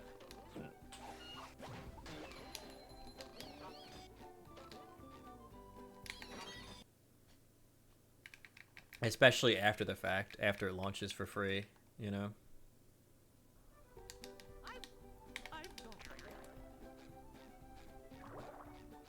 Which is sad, because I think the game is really cool. But there's definitely still a small community out there for it. You know, it's kind of like Nasby 1 in a lot of ways, you know? After the initial, like, hype died down, we still had, you know, our little community. Like I said, I had people in chat the other day talking to me about it, so... You know, there's definitely still players out there, which is cool. I'm glad the game didn't just, like, actually die. And not, like, lol dead game die, but, like, you know, get taken offline or something.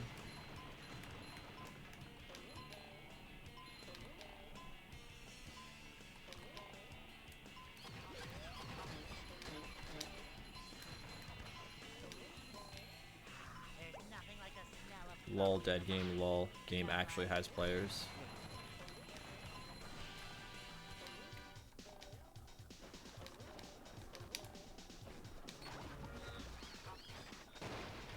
What did you think about that, shoot, I don't remember who it was. It wasn't Rockstar. Was it Capcom? Somebody recently announced that, like, they basically canceled a platform fighter because Multiverses was such a disaster. Which is really sad.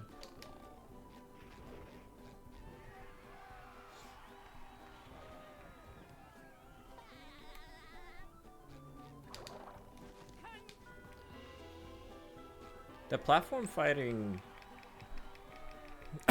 industry's in a really weird spot right now, I think, personally. Because, like, where am I going? What am I doing? What am I doing?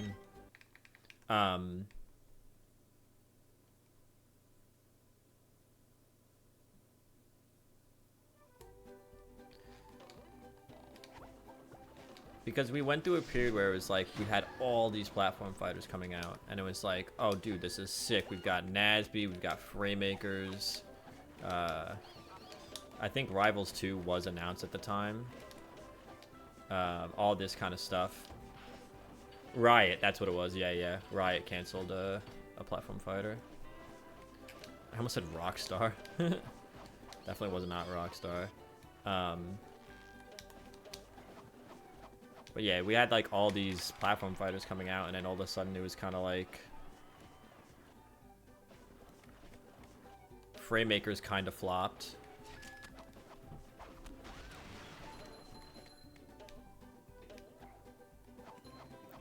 At least from what people were telling me, like Framemakers had a lot of issues.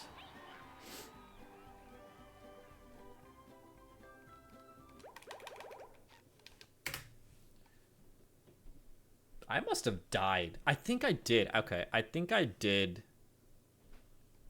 die in my PB in Sand Mountain. I think it's a lot of mismanagement. Yeah, for sure. I don't think it's in like a bad place. Like, don't get me wrong. I don't think that platform fighter industry is in a bad spot at all. It's just in a little bit of a weird spot because we went from like a really, really high, you know, like with all these cool games coming out, like Nickelodeon, Framemakers, Rivals 2, Multiverses, right? All this stuff. And then now it's kind of just settled back in. Some of those projects didn't work out so well. But also even with Smash, right? Like, even Smash is kind of going through a weird spot right now. Like, the Big House is canceled. Which sucks. That really sucks. Like, obviously, everything that went down with Panda and VGBC and all that stuff was really, really bad. And the fallout of that has led to like a lot of big tournaments canceling and stuff like that. You know, Nintendo issuing their new rules gave a lot of issues to a lot of tournament organizers. So it's weird. It's not in a bad spot, but like even the big dogs, like, you know, Smash, right, is having some issues. So it's never gonna go away, obviously. Like, the platform fighter communities was built quite literally from people hosting tournaments in garages, you know? So it's never gonna go away. People will always play these games forever. They're never gonna go away completely. And honestly, like, maybe going back to a little bit of like grassroots type stuff is kind of what the community needs at the moment.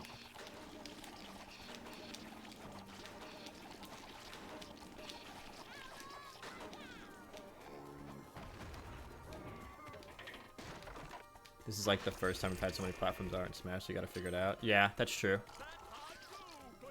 Tons of new things are coming out at various quality. I think platform 5 just need more time to cook. Honestly, yeah, for sure. But I also think the community needs to change its attitude. Just in terms of like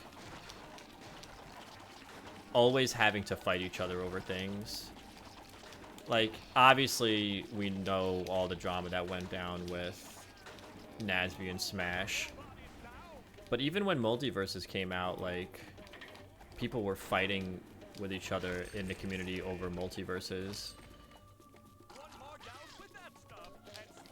and it's like, why are Nasby people fighting with Multiverses people, or why are Multiverses people trying to fight with Framemakers people? Like, it's a very, like, unique thing for some reason to the platform fighter community that, like, you can't enjoy your thing.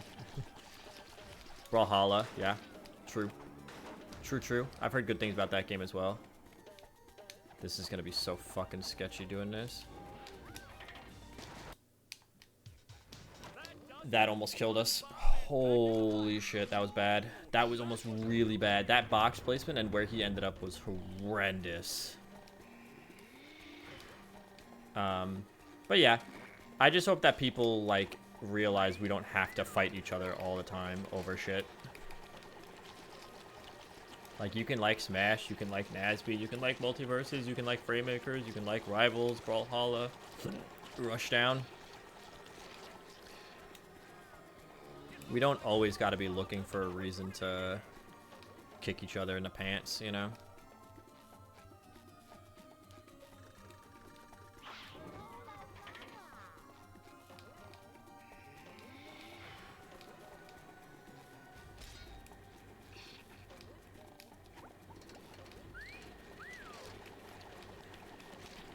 But obviously, like, you know, that's also just because of the age demographic of a lot of these platform fighters is a little bit younger, so. There's another opportunity for SpongeBob. Brawlhalla's nuts, they keep getting tie-ins. They have Star Wars, Avatar, and SpongeBob. Wait, Brawlhalla has SpongeBob in it? I did not hear about this. That's pretty sick. I'm such a Nickelodeon goober. I hear SpongeBob and I'm like, oh, Sponge Robert? Hello?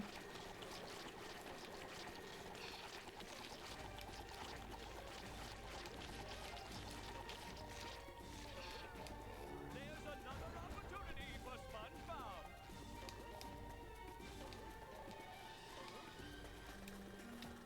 The robot better change.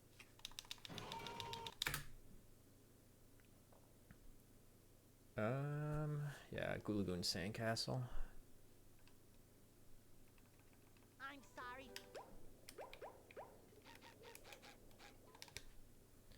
Goo Lagoon Sandcastle. Ba, ba, ba, ba.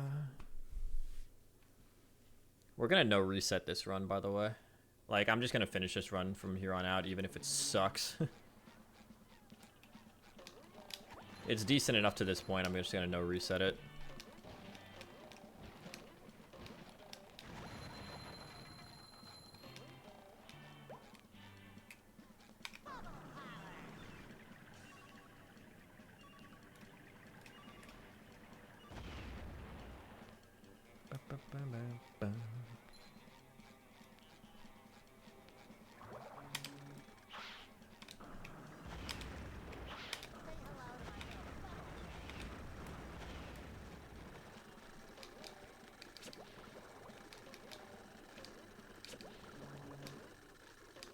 The new beginner route is definitely faster, yeah. Like, without a doubt. 110%.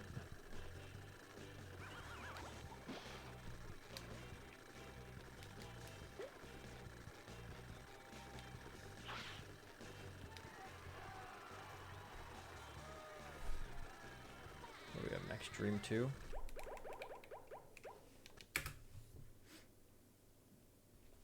Dream 2, Electric Boogaloo.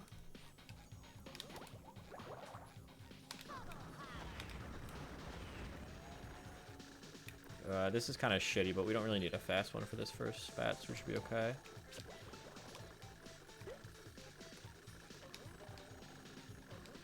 Okay, SpongeBob, you're not cooperating with me right now.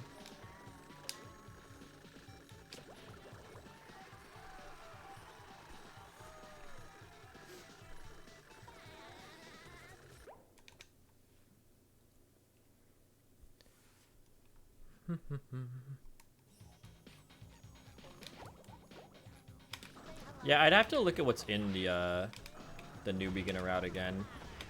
I know he does some really kind of tricky stuff with Dream. This is kind of slow. This might kill us, but we're gonna go for it.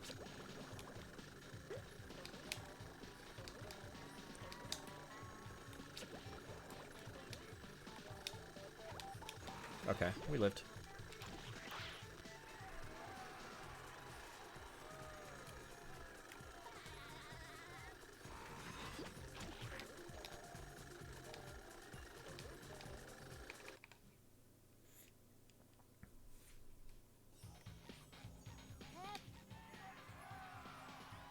What's next? Jellyfish Fields 2.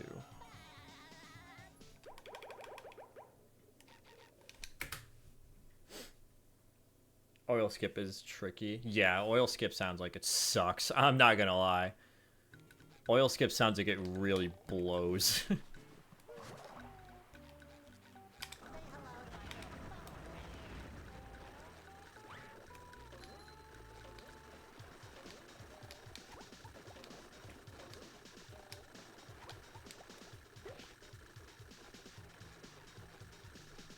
There is the warp though that he does off the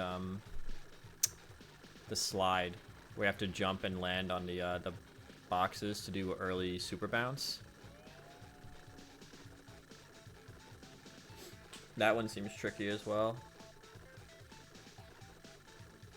It's not that bad. It's really consistent. It just takes time to learn. Yeah, I feel like that's a lot of like this game in general. Like, it's not necessarily the easiest thing to do, but I feel like a lot of things in this game are fairly consistent, at least at lower level. Not like the shit that like Shift does, obviously that shit is like ridiculous, but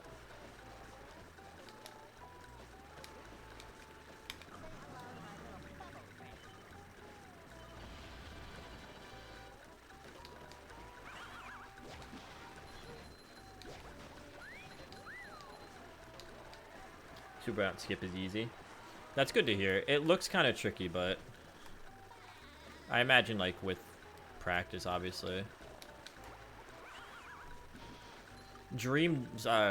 Squid's Dream does seem really, really difficult though. I'm not even gonna cap on that. That seems like almost impossible.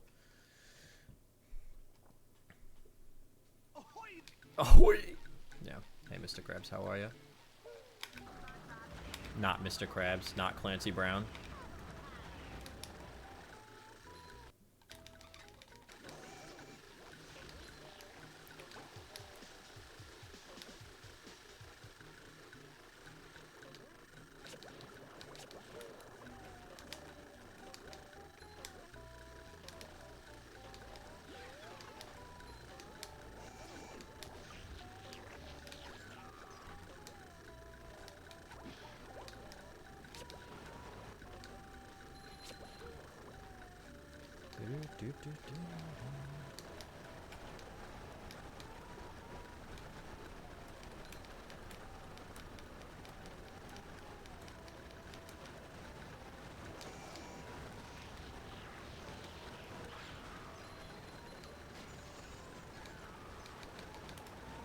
I just don't want him killing me.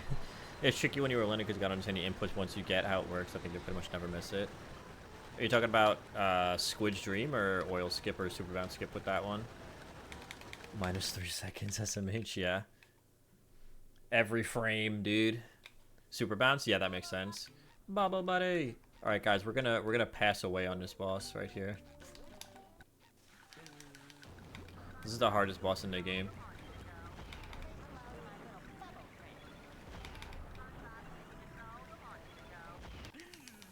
All right, guys, first try. Very nice. What a dumb joke.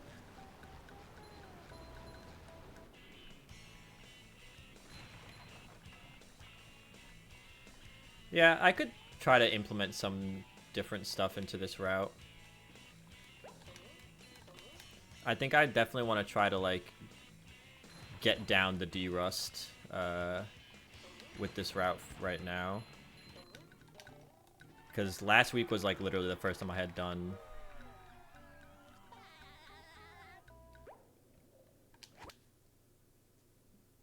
any of this stuff.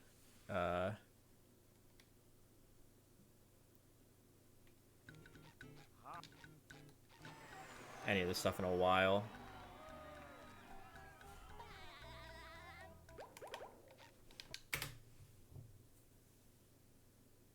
What the hell happened on Jellyfish 2 that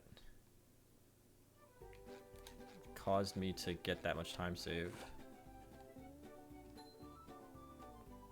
Where am I going? I'm not paying attention, chat. I was going to Kelp Forest.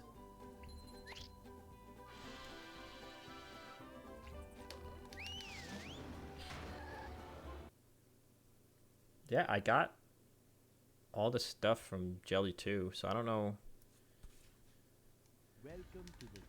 why I have so much time saved there. That's bizarre. I can't even begin to think what possibly could have happened in my speedrun that I have that much time saved there. Like, how do you fuck up Jelly 2 that that badly? Because I don't do, like, I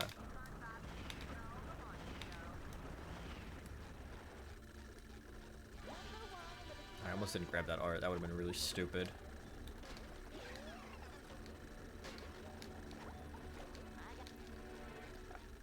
I don't do Drain the Lake, so yeah, I don't know. I'd have to go back and watch my speedrun, my PB.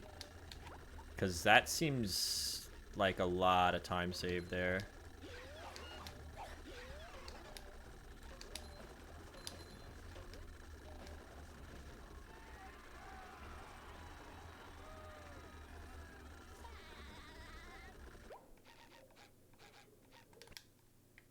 You took Needle. You took out Needle. Needle sucks. Yeah, I don't do Needle.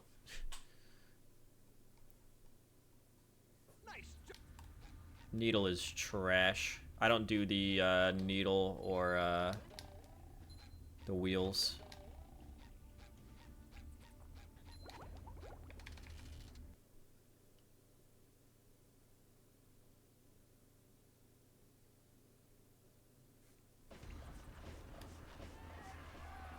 Yeah, we're at the correct amount of socks and spats. I have no idea how I have that much time saving Jellyfish Fields too. I must have like overdosed on freaking vanilla Pepsi when I was doing my speedrun or something, because that is an absurd amount of time saved to have in such a quick split.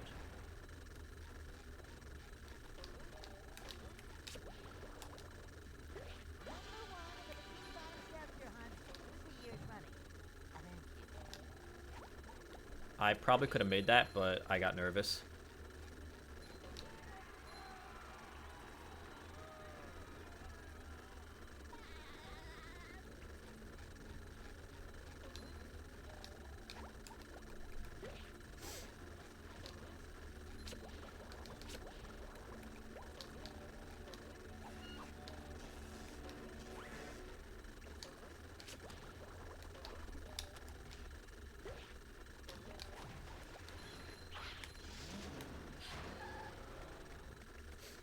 Time for everyone's favorite Sandy Museum. That's the other thing I don't do at the beginner, that the new route does, is SpongeBob Museum. Sponge Robert Museum. Hey, Barnacle Boy.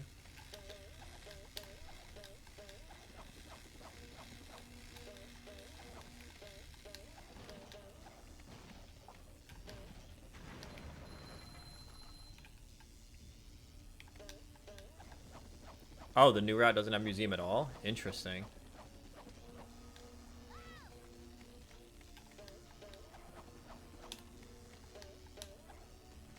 Very interesting.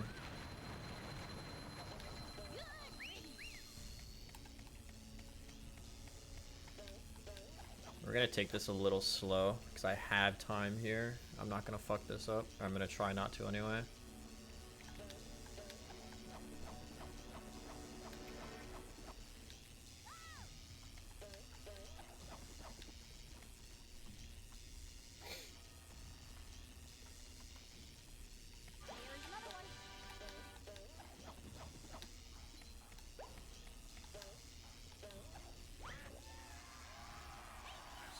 We gotta warp to the Trench of Advanced Darkness. Okay.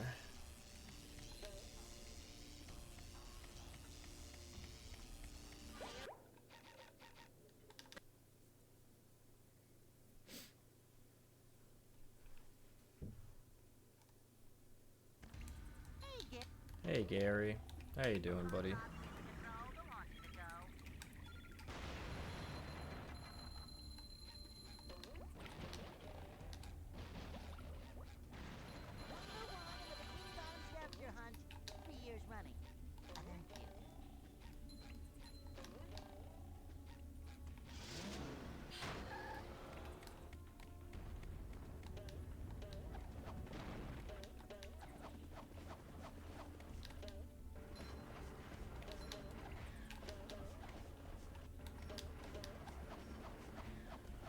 I think he shows how to do Sandy Museum in the beginner route, but it's like an alternative Squid Dream.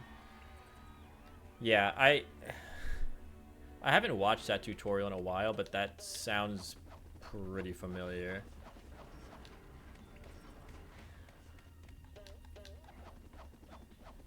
Fun fact, that box killed me one time. I'm not even kidding. It literally bumped me like off the side and killed me.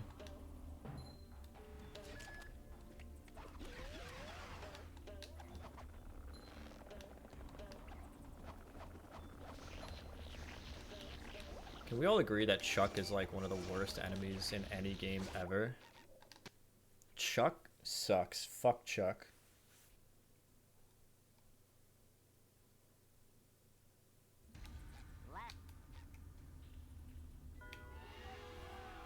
So now what are we doing? Kelp Forest.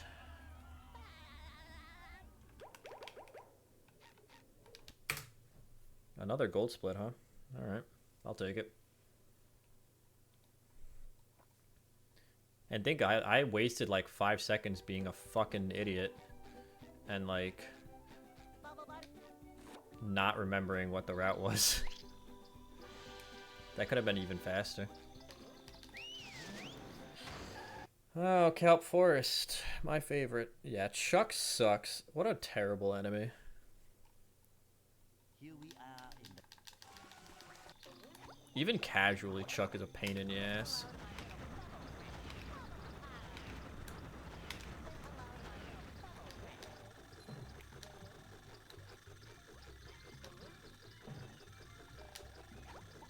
Is 118 Rust PB or actual PB? It's my actual PB. So technically we're actually ahead on my real PB right now, which is kind of insane. Considering this is the second speedrun I've done since last year. Well, that's actually not entirely true. I did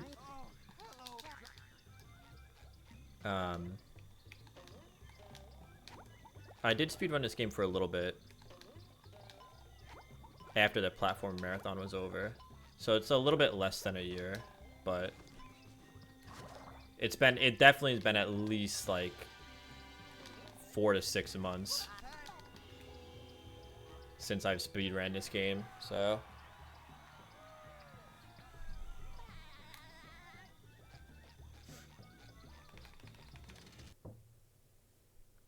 it's definitely been a minute, that's for sure.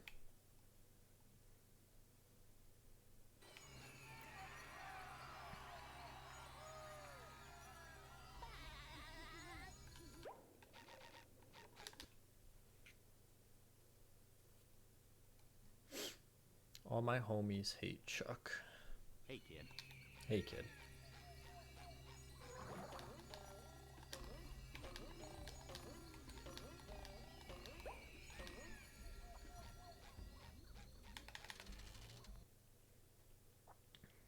So we're done on socks now, which is good. We don't gotta worry about any more socks. I don't know why the waterfalls are so loud in this area, so I apologize for that. They are ridiculously loud.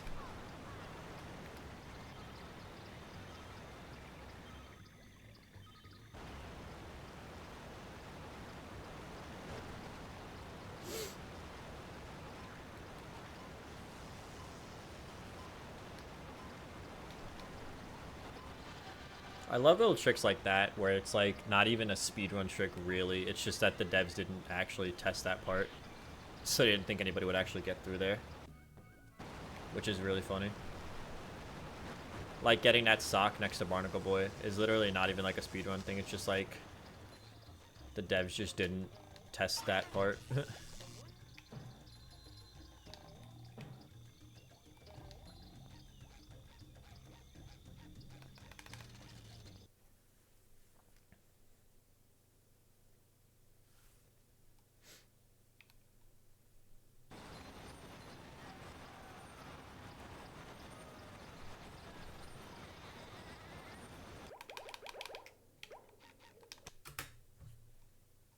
On to Graveyard.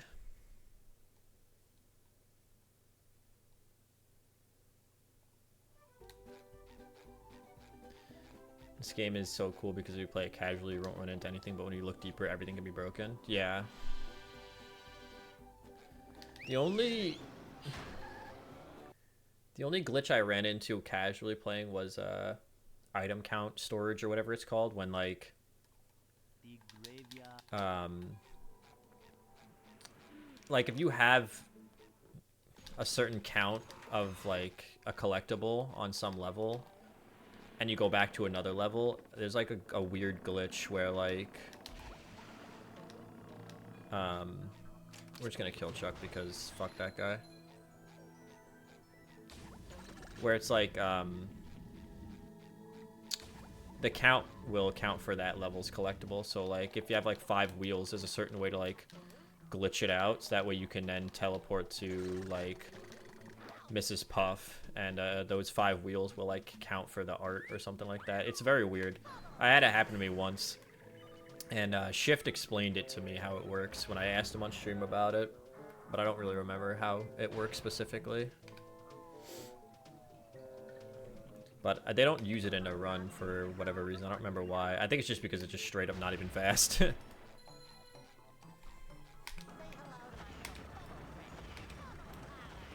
Which is crazy to think about, like a glitch that literally lets you skip collectibles and just get them is not even fast, because that's how fast this game is. It's really interesting how like certain games just get broken in the absolute best way possible. Like, cruise boosting is a glitch, but it's glitched in the best way, in that it allows you to do all this stuff, go navigate all these different places. But the important part is, like, when the glitch is active, you're still, like, it only works with art and wheels. You have to press the cruise bubble during the loading screen. It's a 1 frame. That's what it is, yeah. That's what that was. I found it casually on accident.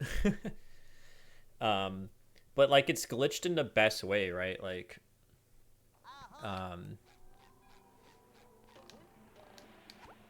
you know, you're still actionable in like while you're cruise boosting, you know?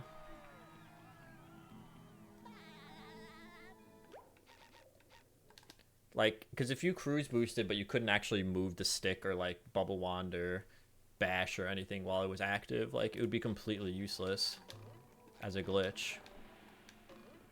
But it's broken in literally the best way. It's really cool how that works out. This part of the game sucks. I hate it so much. Even casually, like, doing this is a mess.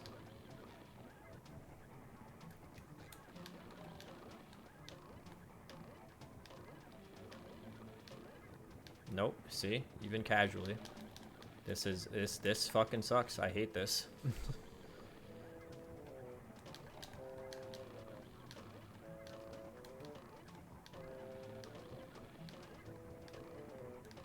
There we go. The engine is just made really well. Yeah, it really is.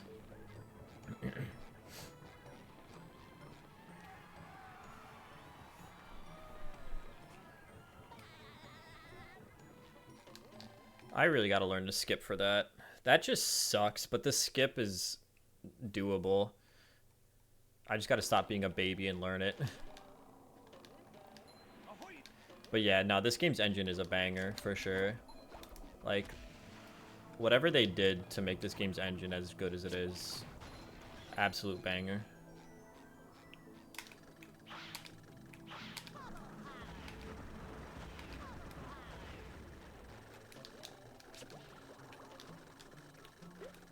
Missed that. Lol. We'll get that later.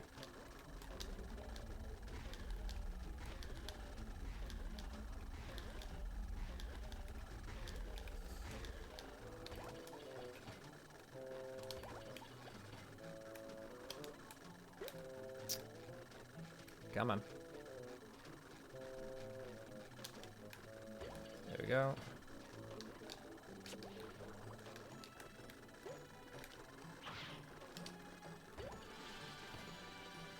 Yeah, this is definitely a really slow Dutchman's.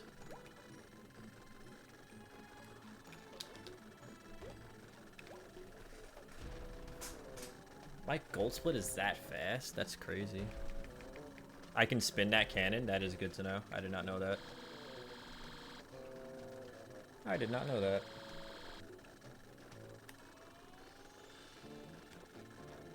That is good information to have, my friend. Thank you for that. I will keep that in mind for next time. Not the last one, but the one we did before that. Yeah, okay. That makes sense. Yeah, we're going to lose time here for sure. It's okay. This is a really, really bad Dutchman's.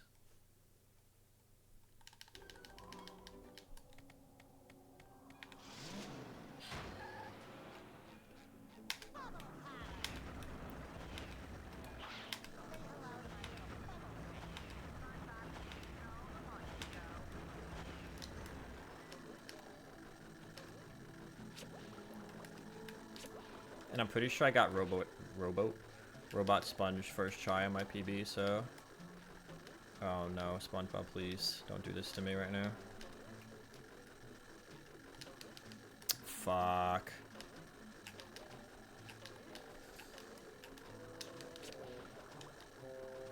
Oh no. Yeah. There goes the PB. We threw. Well.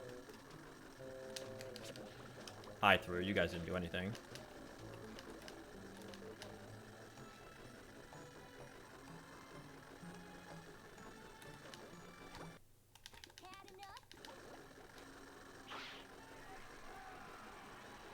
Alright, we gotta warp to Patrick. 40-second loss. Jesus, that was a terrible Dutchman's. Yikes. Yikes, buddy.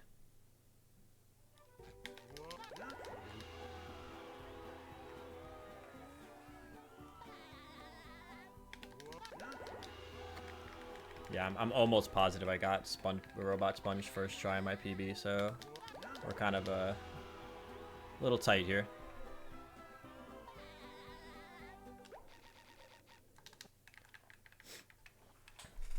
We can maybe fail it once and still have a chance, but if we fail it more than that, we're definitely not PBing.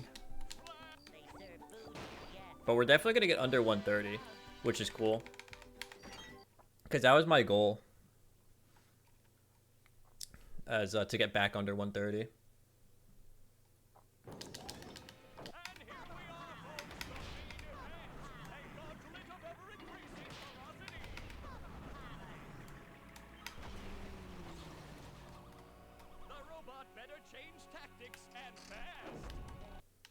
Ooh, spicy.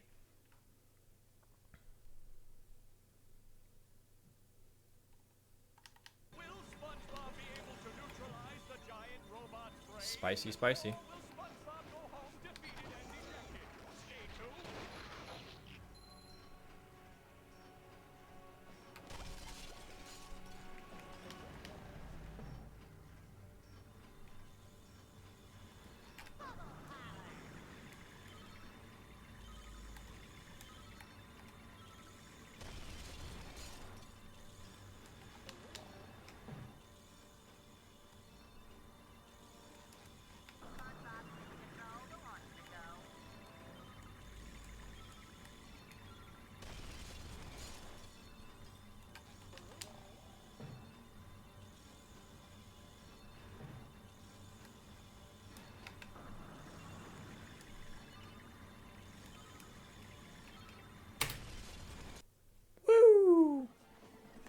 We did it, Reddit. PB'd by 1:14 after losing 40 seconds in Graveyard. Oh my god. That Graveyard sucked so bad. What did we lose time on? We lost time on Goolagoon 2. Sponge's BB Sponge.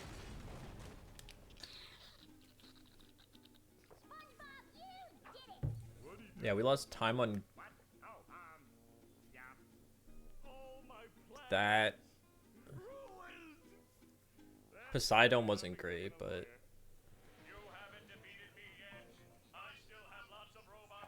yeah, wow, okay. I mean, I'll take it, man. 117.35. I feel like I can cut out maybe like the failure in graveyard down to like 40 seconds. I think maybe if I'd play like out of my mind, 115 might be possible with this route, but that might be like the lower limit, TBH. That might be like as low as we can get it. So definitely have to try to implement some new tricks for sure. Some of the better route stuff, but hey man, I'll take that. I'll take it. I'll take a 117.35. That's only the second run I've done. The second completed run I've had since I stopped running like 4 or 5 months ago. Actually, even longer than that. Yeah, for sure. It's got to be like close to a year on, or like maybe 6 to 8 months. But hey, man, we take those. We definitely take those. So 117.35 is the new PB. Very nice.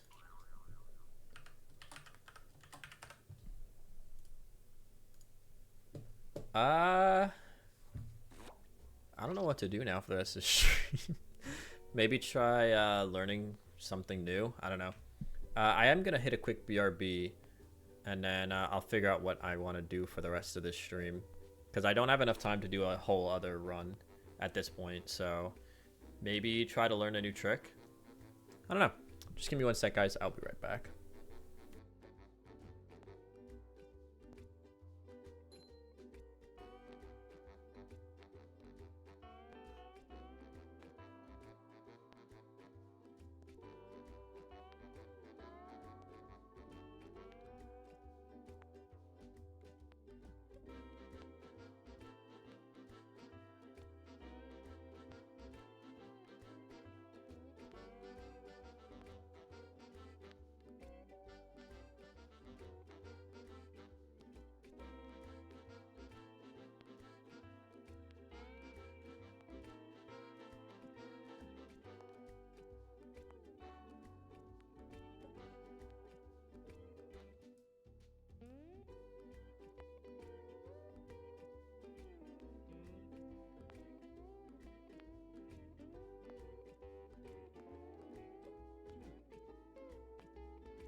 Alright, we are back. We are back.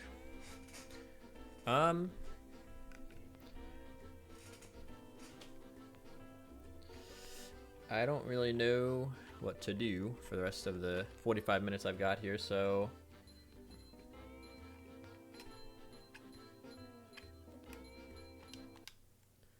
maybe just practice some stuff? I didn't really expect to hit a PB like that.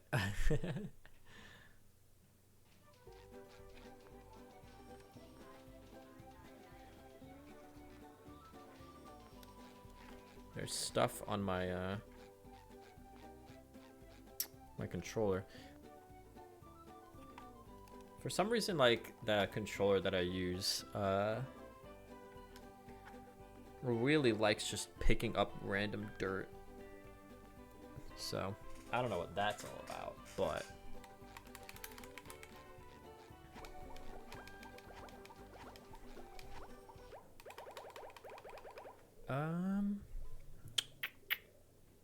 let's see. We could try something.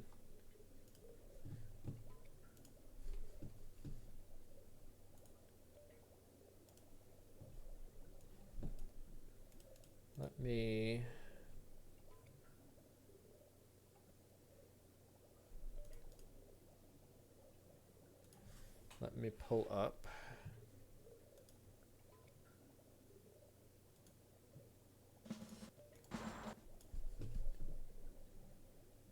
I'm pulling up the shift tutorial. Let's try to learn super bounce skip.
Okay.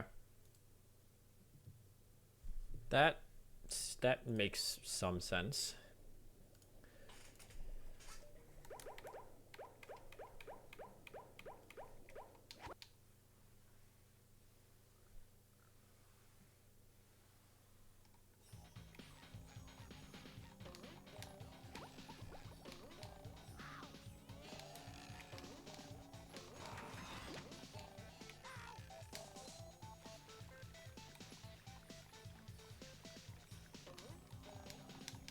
I missed.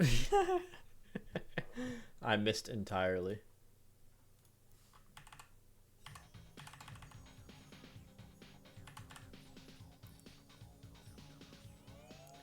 Was I even aiming for the right block? Yeah, I was. Okay.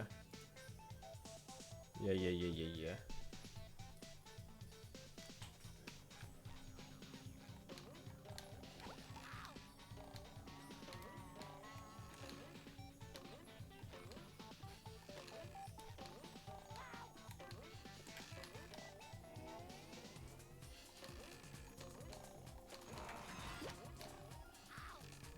This will affect the tour.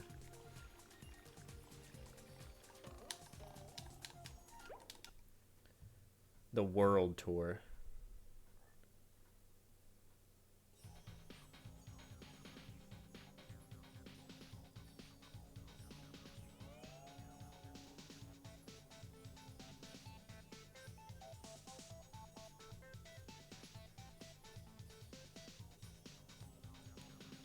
This will affect the tour.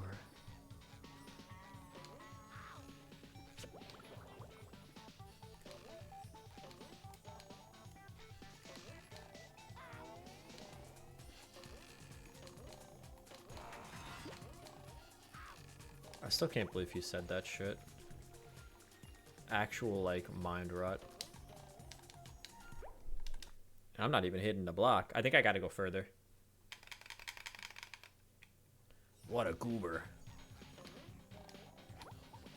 Alright, that's it, guys. We PB'd in this game. We're gonna learn TSSM now. We're not gonna do that. I think I've made that joke about every single other game besides Cosmic Shake, because Cosmic Shake speedruns are actually decent.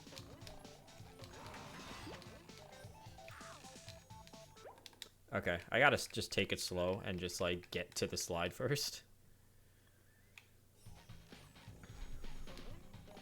I'm trying to go too fast. Too fast.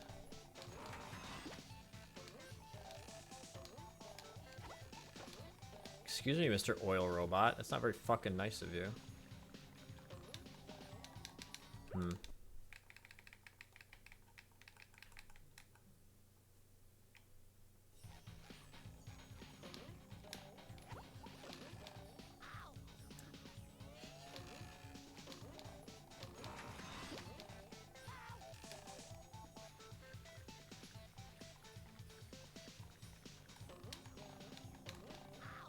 Aw, almost had it.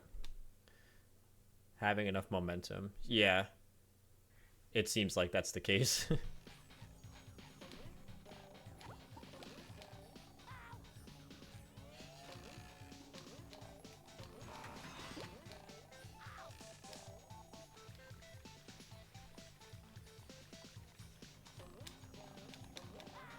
Ah. You want to jump from around the flower. Okay.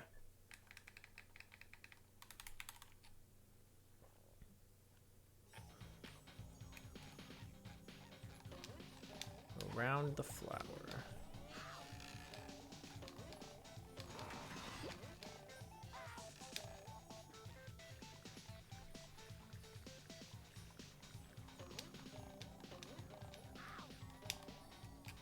Oh, I kind of did it. I just missed the thing.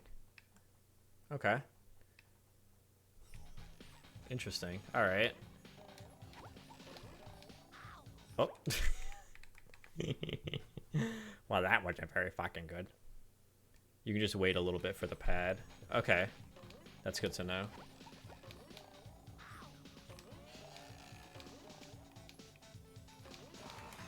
Iframes.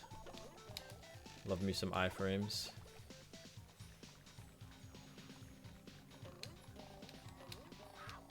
Ah. Knocked back.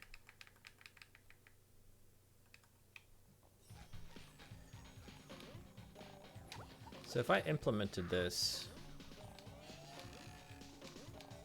I'd have to change the route up a bit.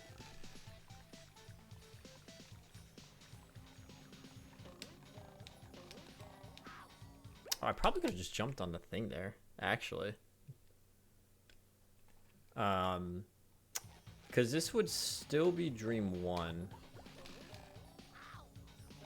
But I would be basically skipping Sandy's dream at this point.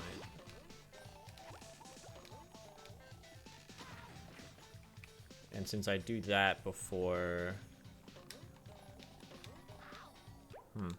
Before,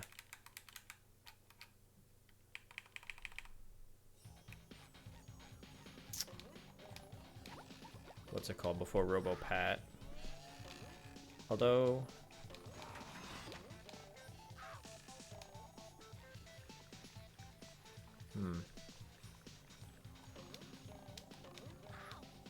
Yeah, I'd have to take a look at the route and see how doing this would change it up.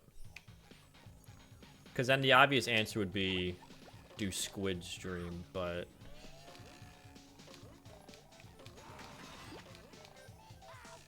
By getting the spat on Squid's house, you gotta warp right next to Sandy's dream. Oh, is that... It gives you the what's it, slide and Texas style warp? That's interesting. So then I guess I could still do it.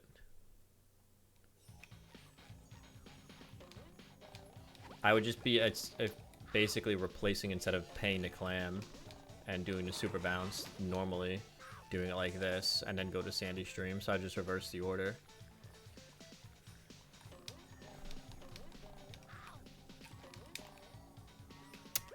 Okay, I see how this works now. I see how this works.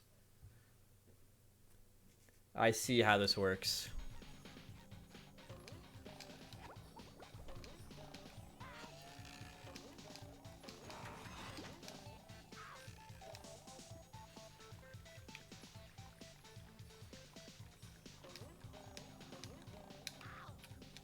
It gives you the Squid's house warp, but the warp is right next to the entrance for Sandy Stream.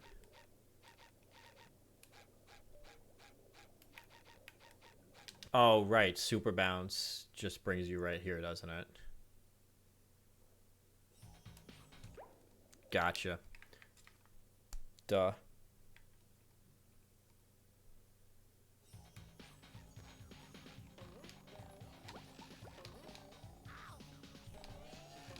Yeah, so I could still do the route that I have now with this. It would just be I'd reverse the order instead of doing Sandy's first and paying the clam. I keep jumping. I keep jumping away. I need to remember that you said I have iframes and just like chill the hell out.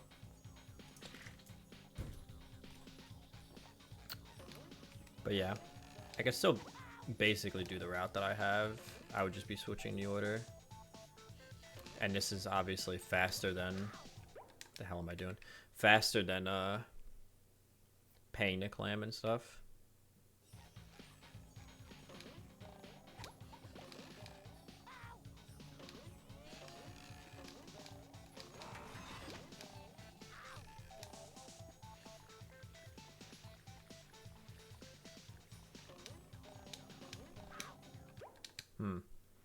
You don't need to jump immediately. You can check where the pad is and then jump. Yeah.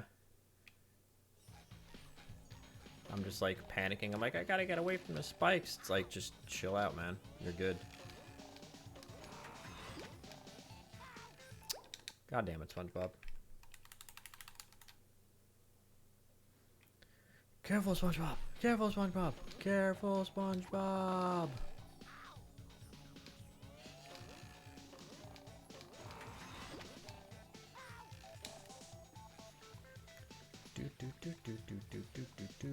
Do.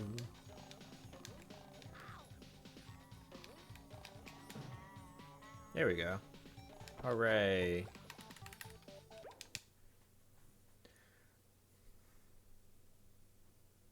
Yeah, this actually isn't as bad as like it looks. Which is exactly what you said earlier.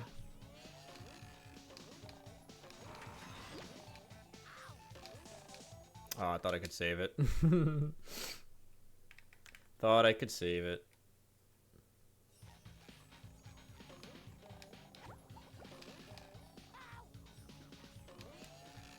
I'm curious how much time this saves. Like, it obviously saves time.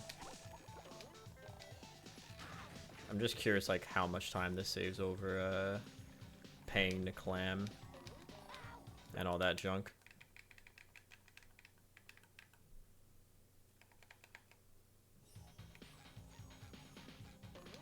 Spikes in this game are just really weird. Yeah, they are. The worst was in TSSM when you were trying to do the Patrick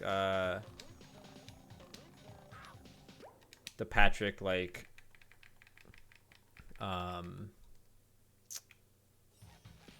those like Patrick platforming sections, especially when you had the ice blocks with spikes. Nice shot, dickhead.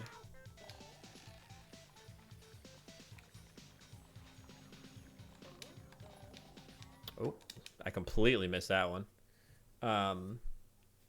You're trying to do those like Patrick platforming sections, and the ice spikes for some reason were like even worse than normal spikes in terms of like just sending you in the most random direction you've ever seen in your life.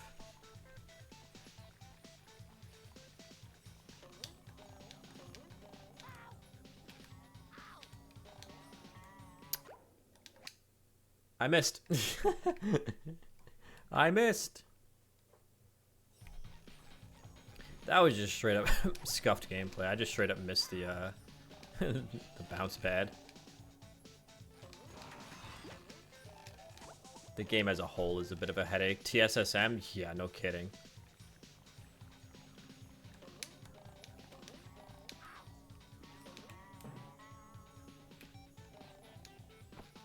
Yeah, TSSM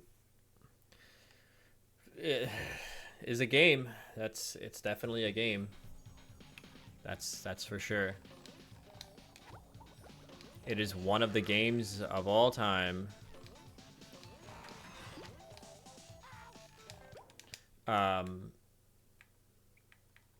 It really kind of sucks, like, how little time they were given for that game.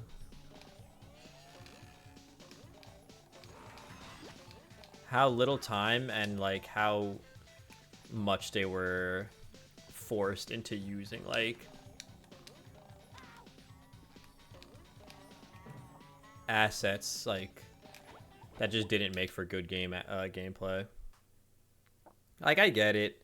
It's a movie game, so they want the game to tie into the movie, so they want you to use, you know, locations and characters and stuff from the movie. And given, like, the amount of, like, restrictions that they already had on them, I still think they did a really good job, like, implementing certain levels, like when you're going through Goofy, you know, the Goofy Goober level. You know, you're going through, what is that? That trench where the monsters are and stuff. But obviously, they were like so strapped for like time and assets that they just had to shovel things in. So that's why you have like a billion driving sections and like all those other random like SpongeBob arenas and the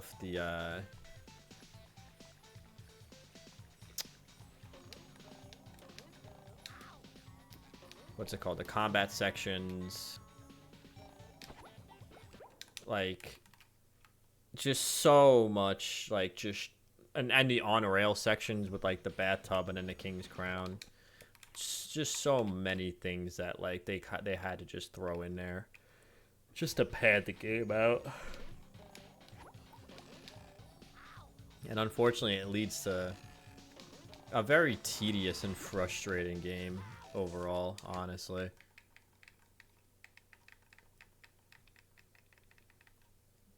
And like the engine feels a little bit different as well. Like it still feels good, like the platforming and stuff, but something about it feels a little bit different.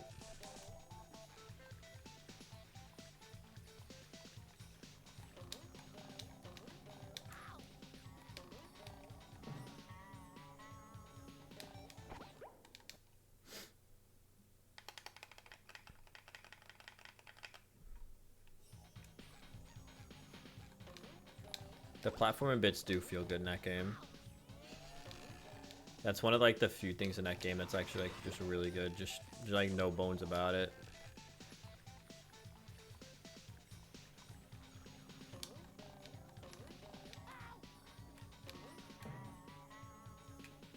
Slides and patty driving, yeah. I'm actually curious. I'm gonna load up TSSM after this and just count how many different Goofy Goober tokens are like just random bullshit, like the paddy wagon and the slides and all this other crap. It's paddy wagons, it's slides, it's combat arenas, it's SpongeBob arenas, and those Patrick platforming arenas that are like the shovelware part of the game. Okay, I wasn't paying attention. I was the guitar things. Yeah, that too. Those are fucking hard, by the way. Like, some of those are actually just bullshit. Like, they really are.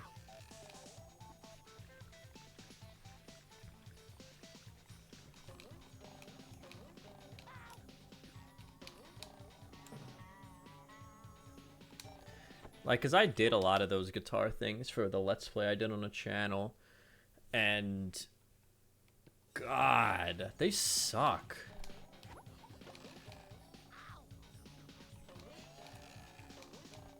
That's why I'm like I should replay TSSM before I do the platformer marathon. Just so I know like where these friggin' Goofy Goober tokens are and how to get them.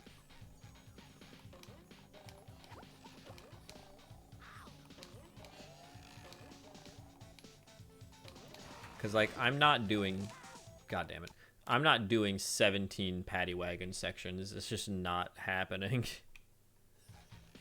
Those are also incredibly obnoxious.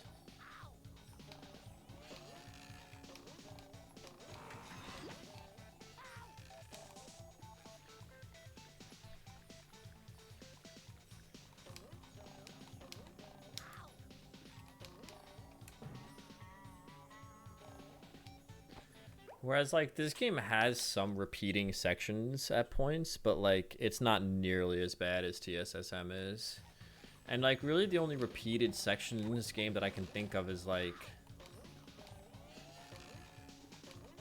Actually, now that I think about it, there really isn't, like, many repeated sections. The Walk of Shame. What's the Walk of Shame?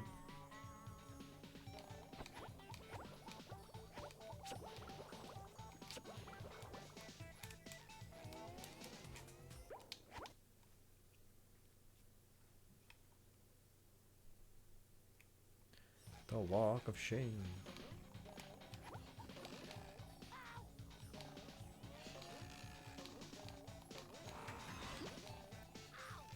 God damn it.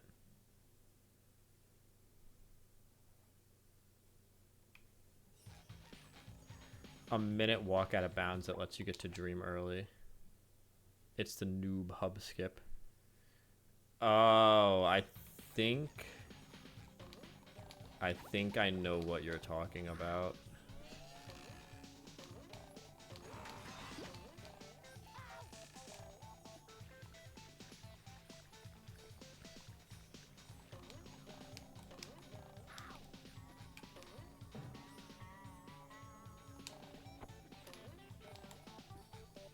Alright.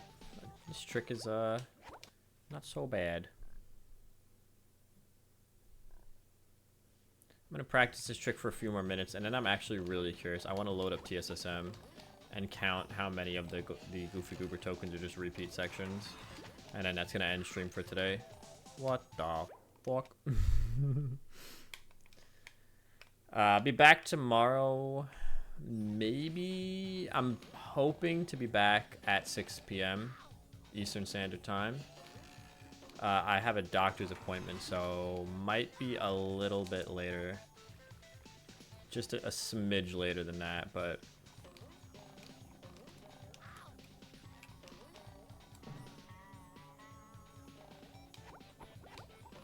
You can probably learn new things, though, and do some routing and just make your current route fast without doing a full beginner route. Probably, yeah. Like, this would obviously make my route a little bit faster without changing it really at all. Because I already do Super Bounce and Sandy's in the same split. I would just do it backwards at this point. And save the time from the clam.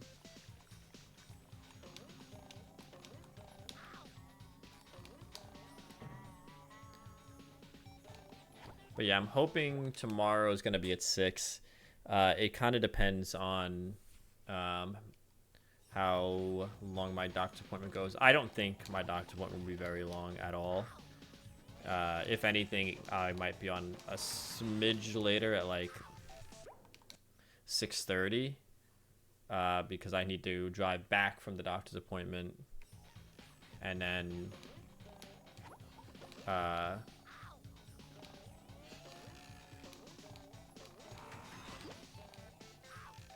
you know, obviously eat dinner and stuff, so. But yeah, tomorrow's going to be games with friends. I don't know what we're going to play yet. Gotta figure out who's gonna be around. I know Steve's gonna be around, so he'll be there. Without a doubt.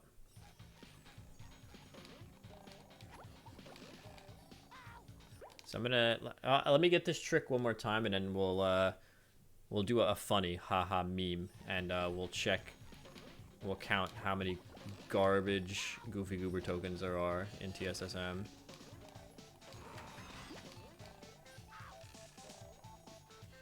And then we'll end the stream for the night. Yeah, no, I knew that was not gonna work. I didn't get high enough.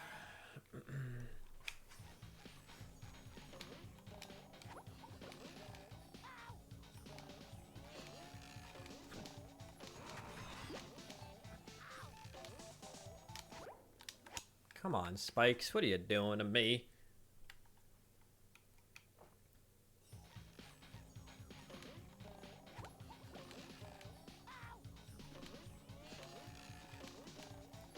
But yeah, as far as tomorrow goes, I'll definitely post on Twitter when the stream is gonna go live. At most, I could see the stream being delayed until 7. Possibly. It all depends, though.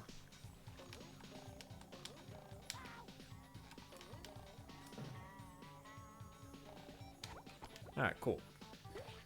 Let's do a funny.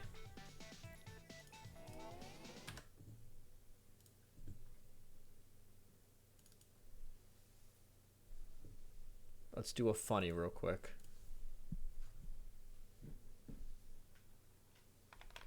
Yeah, that trick actually isn't that bad, like you said. Thank you for the tips. They were actually very, very helpful.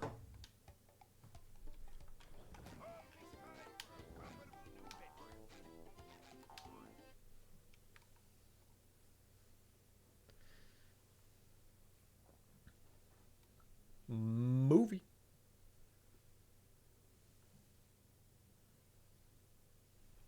You're getting to be a great driver. Shut up.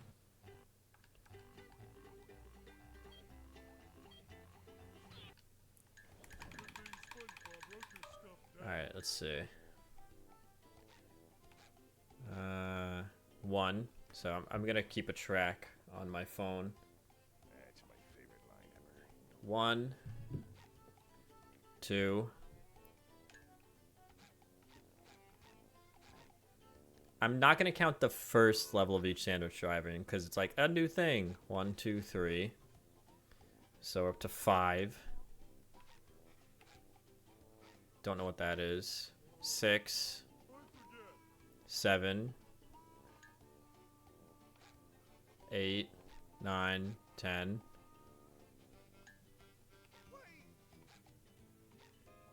11, 12, 13.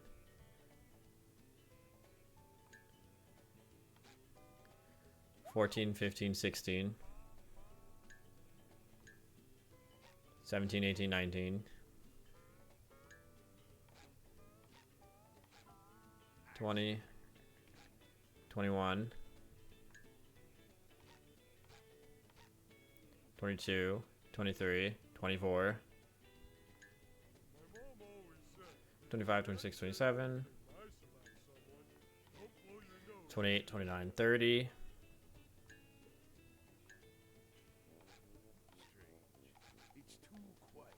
One of these is probably that, but I don't have that unlocked.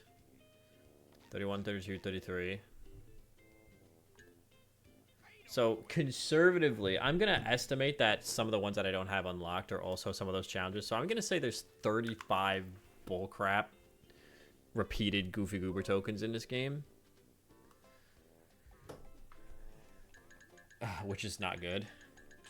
1, 2, 3, 4, 5, 6, 7, 8, 9, 10, 11, 12, 13, 14, 15, 16, 17, 18, 19, 20, 21, 22, 23, 24, 25, 26, 27, 28, 29, 30, 31, 32, 33, 34, 35, 36, 37, 38, 39, 40, 41, 42, 43, 44, 45, 46, 47, 48, 49, 50, 51, 52, 53, 54, 55, 56, 57, 58, 59, 60, 61, 62, 63, 64, 65, 66, 67, 68. So like roughly half of the Goofy Goober tokens in this game are repeated sections. What were they thinking, man? What were they thinking, man? I don't know. Anyway, I hope you guys enjoyed the stream today. I'll be back tomorrow with Games with Friends. Like I said, stay tuned to my Twitter account. I'll let you know.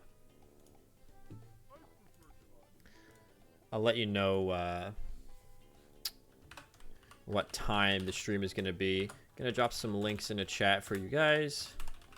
That link right there will take you to our Extra Life page with our schedule and all the information you need to know for Extra Life stream on August 17th.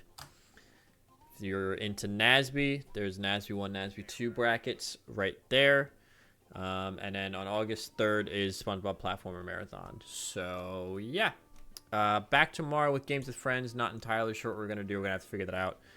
Stay tuned to my Twitter account for updates about when stream's going to start, because it depends on, again, my doctor's appointment tomorrow. So, yeah. Thank you guys for joining. Hope you guys enjoyed the stream. Got a nice PB. And I will see you guys again soon.